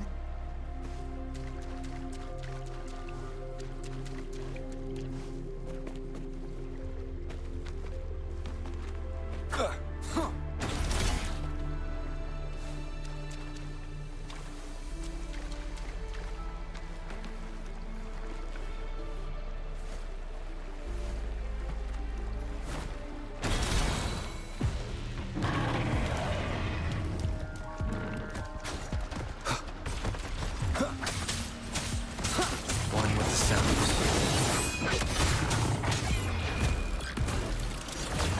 Shadow descends.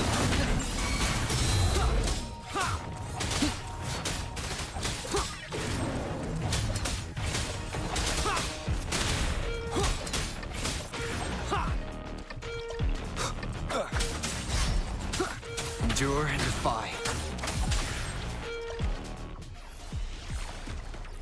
All set. The Sentinel should be able to break free now. Yes. I believe so. Let's head back to the Sentinel's place.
Jinji, it has been quite some time.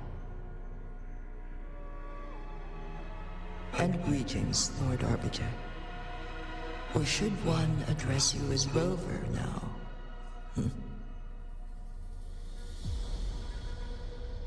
One cannot discern the cause of your arrival. Yet its significance heralds Jinzhou's fateful juncture.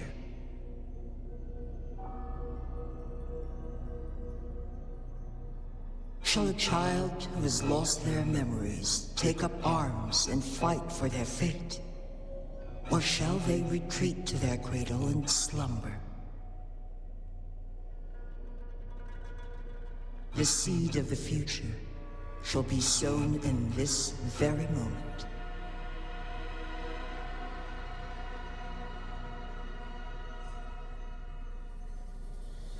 Once the situation settles, an explanation shall be provided. For now, one must implore you to simply engage, decide, and observe.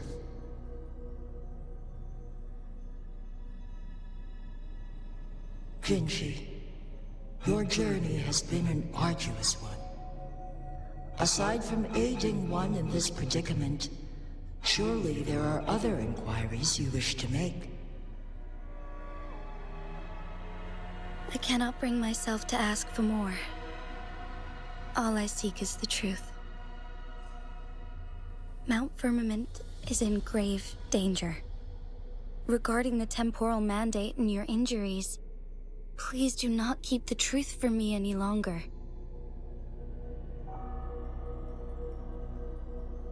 One understands your concerns. The timing may not be optimal for this disclosure. Yet in the midst of crisis, one must act with expedience.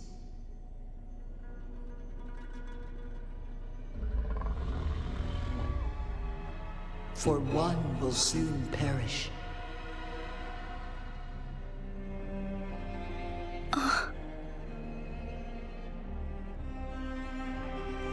One such as this, of immortal nature, is designed to endure for all time.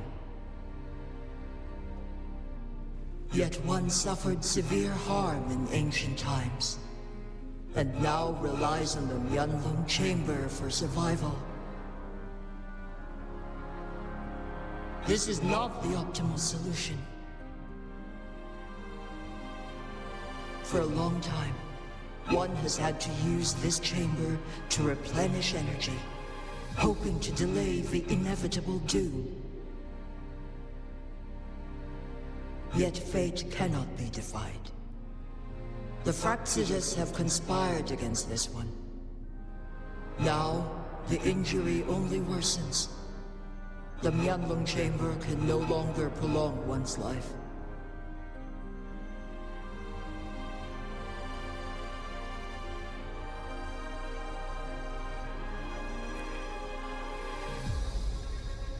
Jinzhou. The city of Jinzhou will be no more.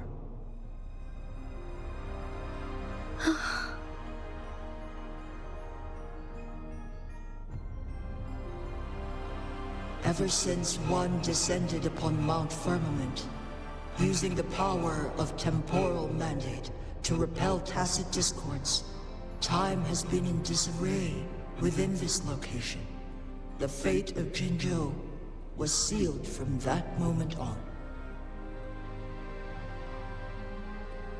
Over the past millennia, one has defied the laws of nature and sustained Jinzhou at the cost of one's own life force. Otherwise, the temporal disruption would wreak havoc not only on Mount Firmament, but on the entire region of Jinzhou. If this were to happen, all life will be engulfed in a chaotic storm of twisted time flow.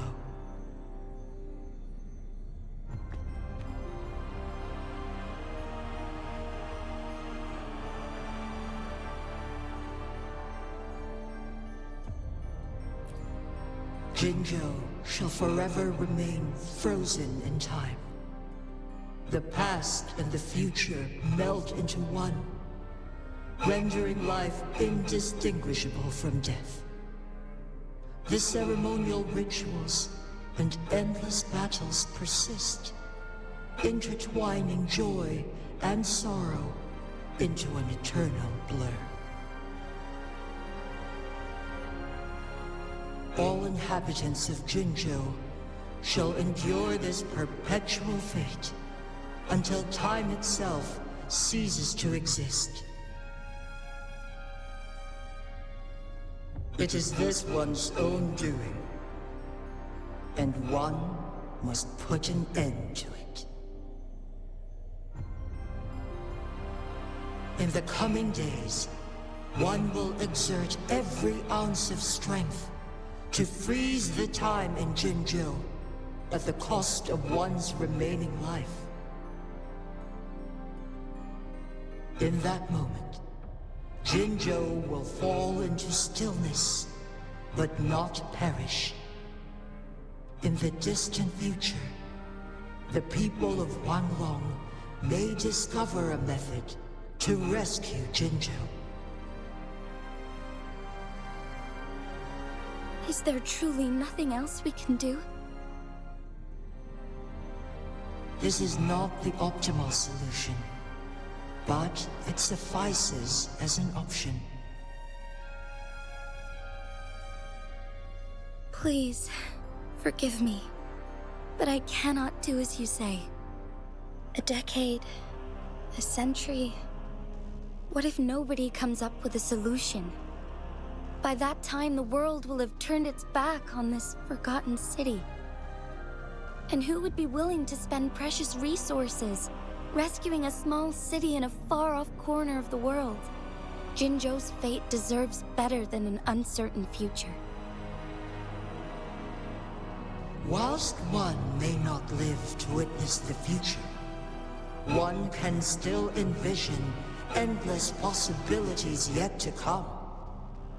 In my deduction, this method proves to be the most effective and stable. Magistrate Jinji, as you express doubts, pray tell, how do you propose to solve this issue? The flow of time upon Mount Firmament is in disarray, and it can only be contained through one's utmost effort. If one does not freeze the time now, the situation in Jinzhou shall surely worsen 100-fold, or even 1,000-fold, after one's passing.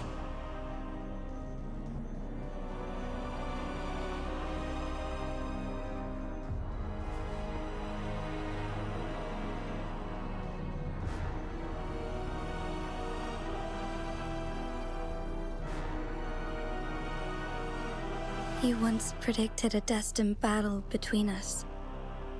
Is it true? Correct. I was lost at first, struggling to grasp the prophecy's meaning. Only when I learned of your actions alongside the court of Savante did it all become clear. By clashing two resonating powers, a second resonance awakening can be induced.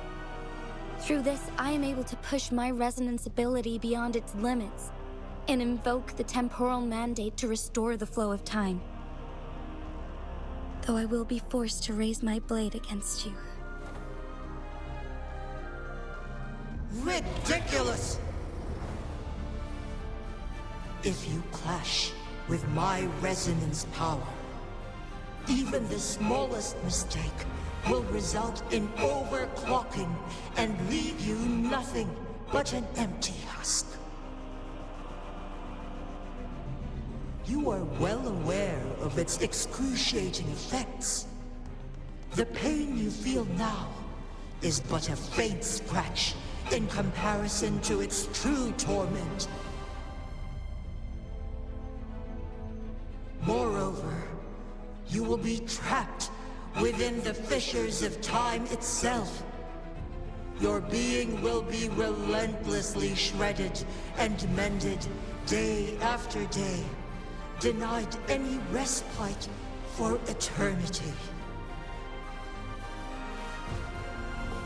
But I can restore the errors in the flow of time. Isn't that why you saved me all those years ago? I'm just doing what you've been doing all along. Going against fate to keep Jinzhou safe.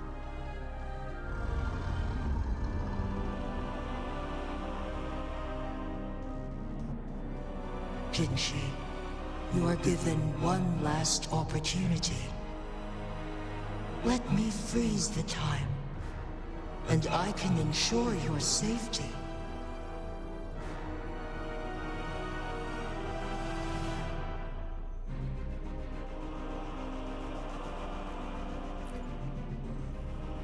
You are only here to witness before the right time arrives. But you are not compelled to remain idle. Should you intervene, we may augment Jinshi's odds of survival by a fraction. Command me to transfer my temporal mandate access to Jinshi at the right moment. The moment of her resonance ability's depletion, when she is teetering on the brink of overclocking and near death. Then we may still save her life. Miss that moment by even the slightest margin, and Jinshi's fate will be sealed.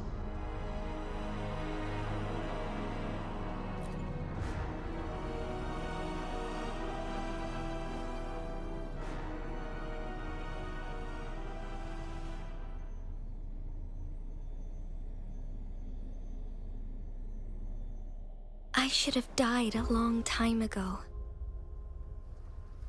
But I was lucky enough to be saved by you, allowing me the chance to see the glittering lights of Jinzhou for myself.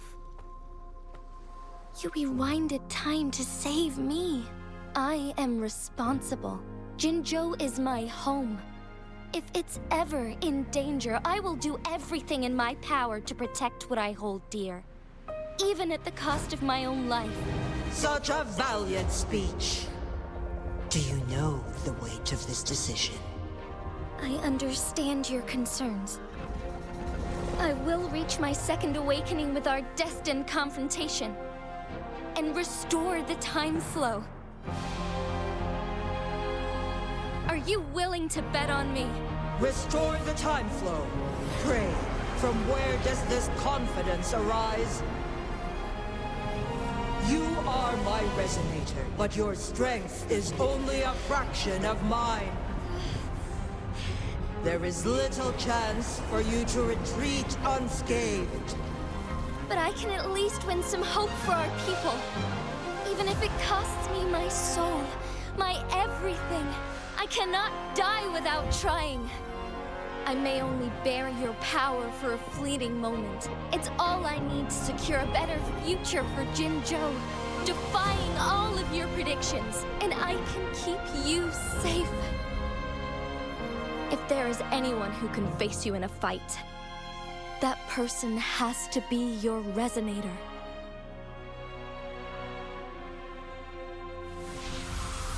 I will be your final winning move in this game.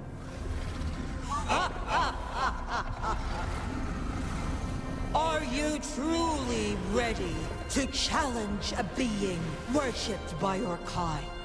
Will you not regret it when you meet your bitter demise? I will not regret it, no matter what. Very well, Magistrate of Jinzhou. Come to the summit Demonstrate your prowess. Show me how you shall be my triumphant ace.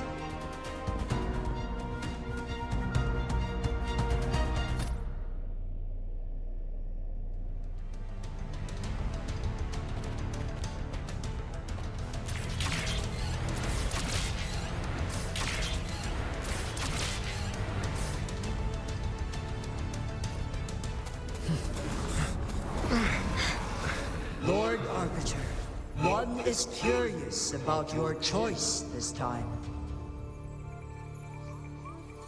Wherever the tides may take us, you will bear witness to our fight.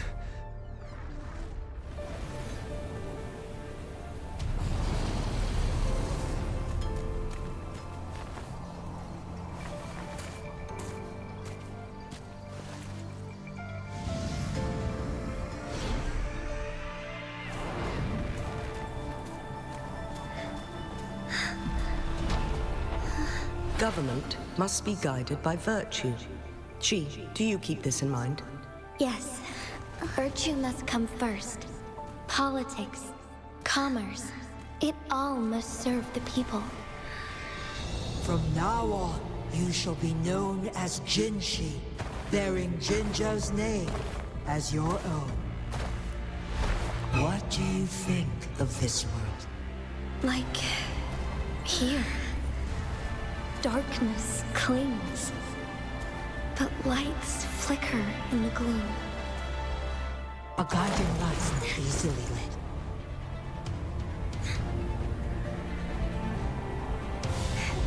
That's why they stand out so brightly against the darkness.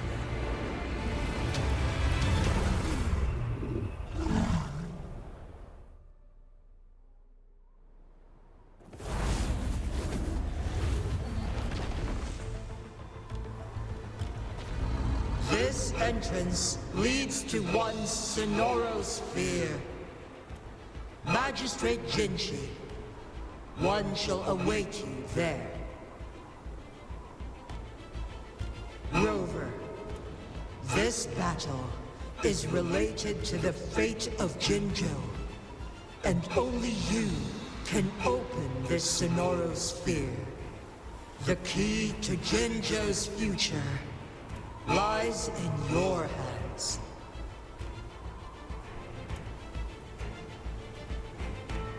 If I open it, Jinshi is bound to face you in the ultimate battle.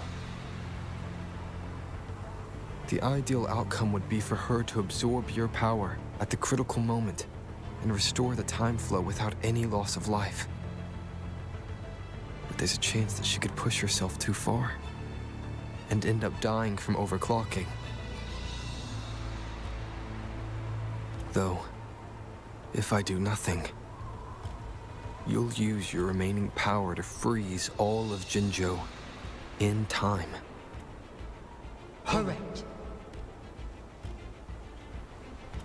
Now, please let us know your choice. Rover.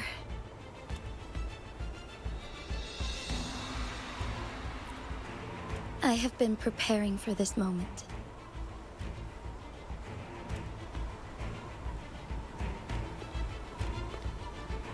Leaving Jinzhou behind fills me with regret. Knowing I may never again bask in its glorious sunshine, or witness the purity of its snowflakes. But that's why I'm here. To ensure that others can still experience the wonders of nature. Our city has a rich history, with generations witnessing endless sunrises and sunsets at the border. Our people have sacrificed their blood and tears to protect Huanglang's safety.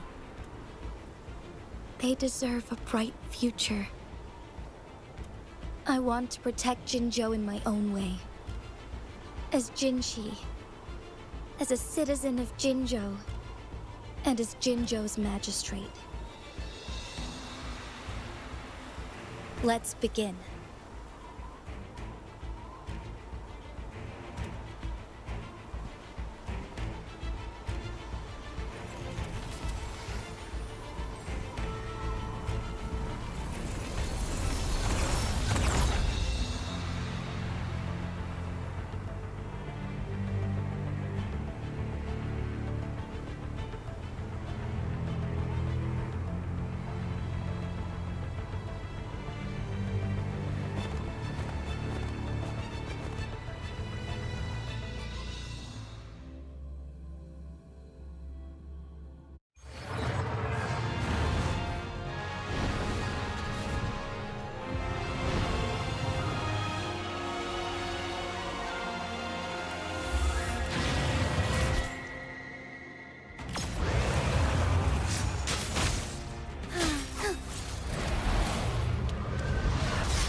negligence on my part.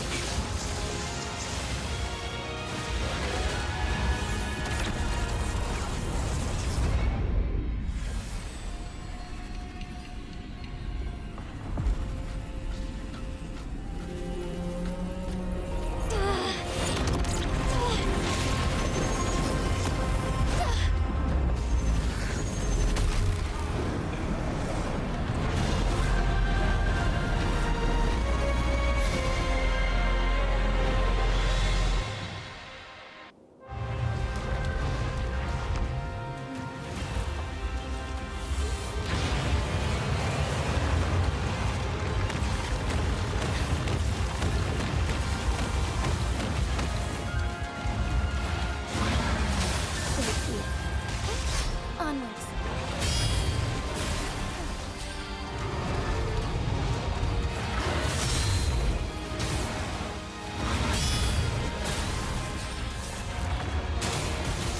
Oh, stars, heed my calling. Sacred light.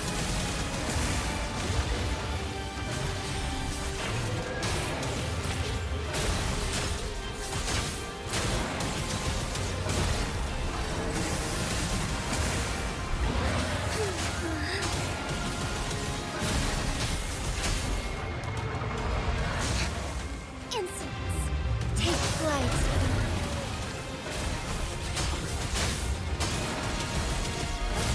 Onwards.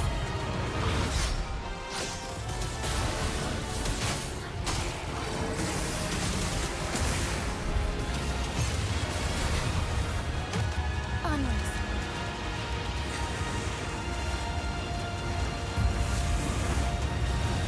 Quite the impressive feat, Magistrate Jinshi. However, you are still a long way from inheriting my power. Back down now, while you still can. I've made up my mind, and I will not back down. He once said it's not easy to become a candle of light. But I still want to try. I want to see if I can ignite a spark of hope for Jinzhou.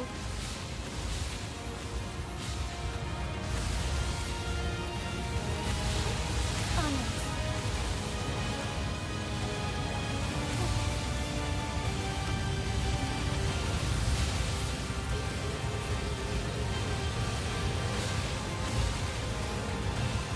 Strike fast.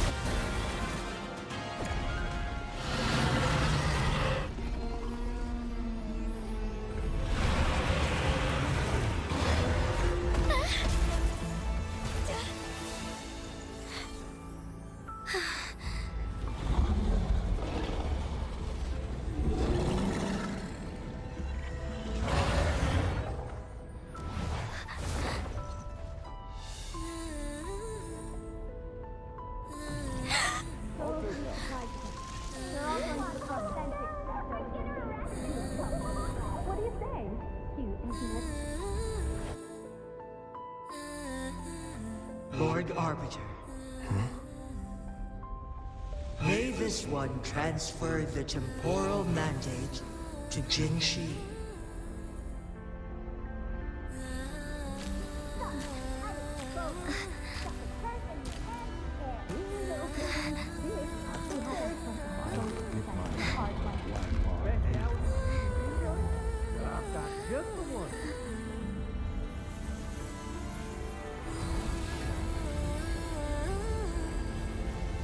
This one has heard your decision.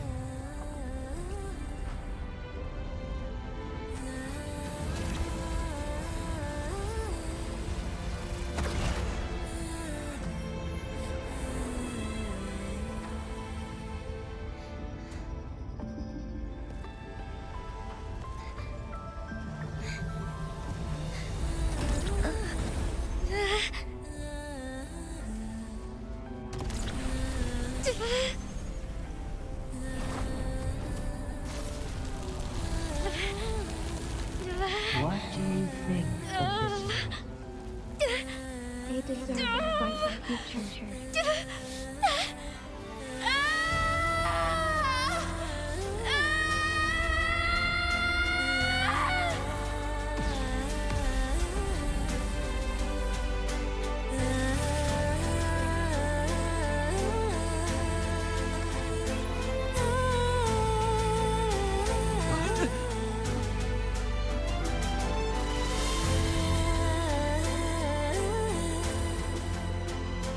The transfer has been carried out as you instructed.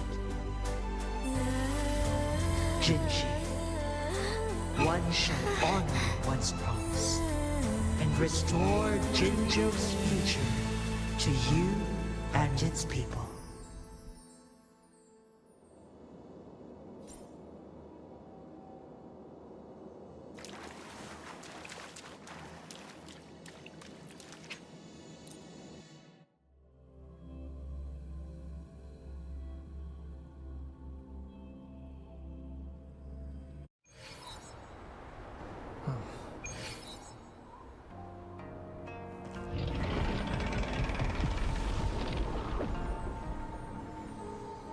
Jinshi has recovered. One will soon send her back to Jinzhou for recuperation. Please do not worry.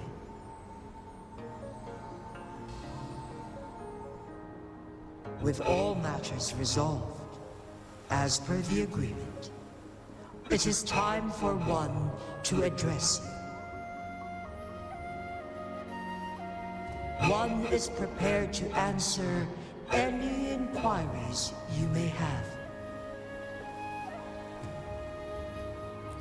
I am Jue the Sentinel, the guide of Jinzhou's civilization. Everything about Jinzhou has been stored in my mind. You are my arbiter and my former master. In bygone days, I stood by your side as you established Jinzhou City. You tasked me with safeguarding its prosperity. This one begs your pardon, for it is not all-knowing. All my knowledge came from you. One is prepared to answer any inquiries you may have. In the past, one was granted the key to that Sonoro sphere by your hand. You said you planned to participate in history, to make choices and witness the development of civilizations. One had previously requested for permission to transfer the temporal mandate to Jinshi, as that is how one is designed to function. Every ounce of my existence, from life to death, and even the passing on of power, is subject to your approval. One is prepared to answer any inquiries you may have. Since Jinshi has inherited my power, the temporal programs are now complete. Jinzhou is no longer under threat. Jinshi has fully assumed the mantle of leadership. From this day forth, one shall only offer aid when it is truly needed. This situation has been analyzed before, but the number of variables made reaching a safe conclusion impossible. To accomplish her goal, Jinshi must possess both strength and confidence.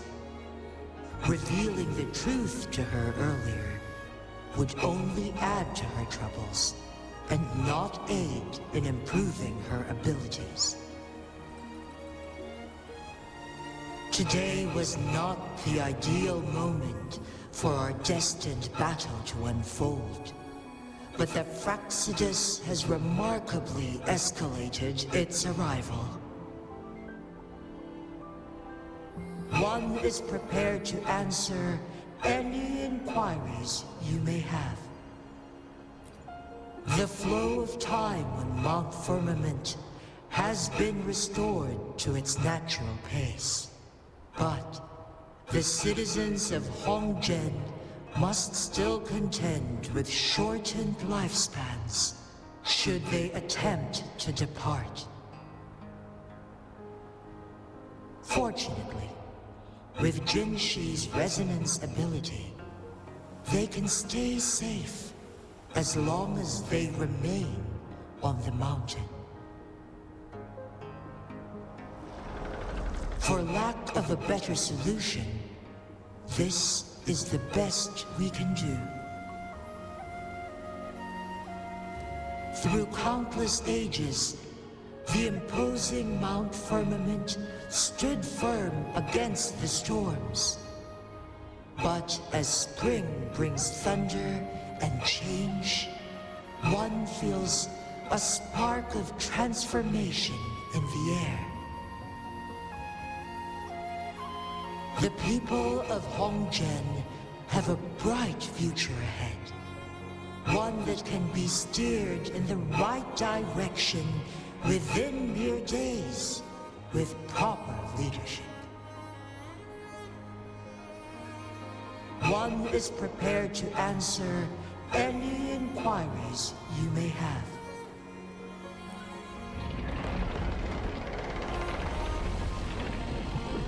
Your tacit mark. There is something unusual.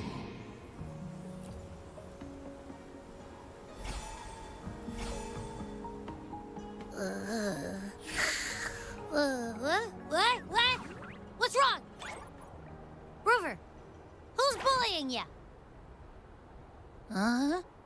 Is it you, big thing? Huh? How dare you? I'm gonna teach you a Wait, pause. I don't think it has any bad intentions. It smells like the unnatural smell I smelled in Jinzhou before.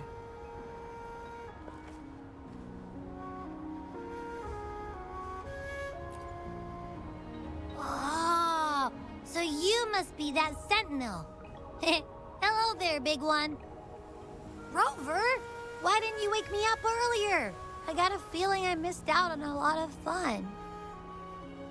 It does feel similar to me, but there is some difference.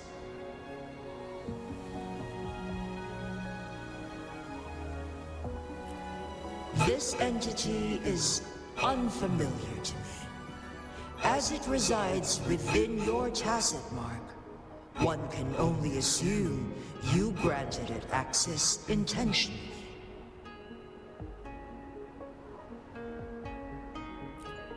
Lord Arbiter, have you heard of the Black Shores?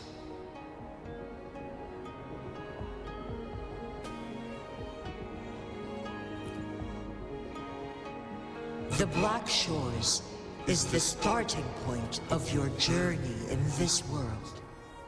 If you have doubts, this one suggests a visit to that island.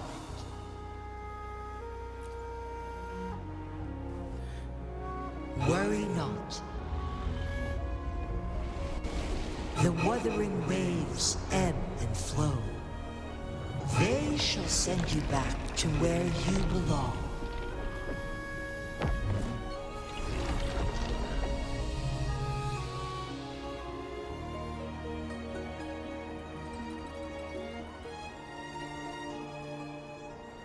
One suggests heading back to Hongzhen to reunite with your companions, Lord Arbiter. with Mount Firmament no longer posing a threat, surely Hongjian will undergo significant changes.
Mount Firmament glowed with the sun's light, high above the clouds and snow. Then, suddenly, they vanished, revealing a distant blue sky. And amidst it all stood a white-haired maiden, like a goddess descended from the heavens. With a mere wave of her hand, she brought forth a new season, transforming the streets below. This maiden was none other than the dead infant, now reborn as the magistrate of Jinzhou. When thunder roars in spring's embrace, the sun shall shine upon this place. For only through death and strife can one truly embrace new life.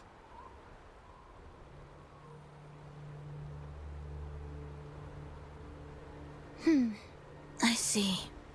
Doesn't matter. That's not important for our goal. We have the answers we wanted already. With the second resonance awakening, we will tap into powers that rival the Sentinels. Complete control of the artificial resonator awakening process is within reach. And lastly, about that rover. This trip was worth it. We've collected many wonderful notes, haven't we? It's about time. Get moving. Can't let a certain someone wait too long behind bars.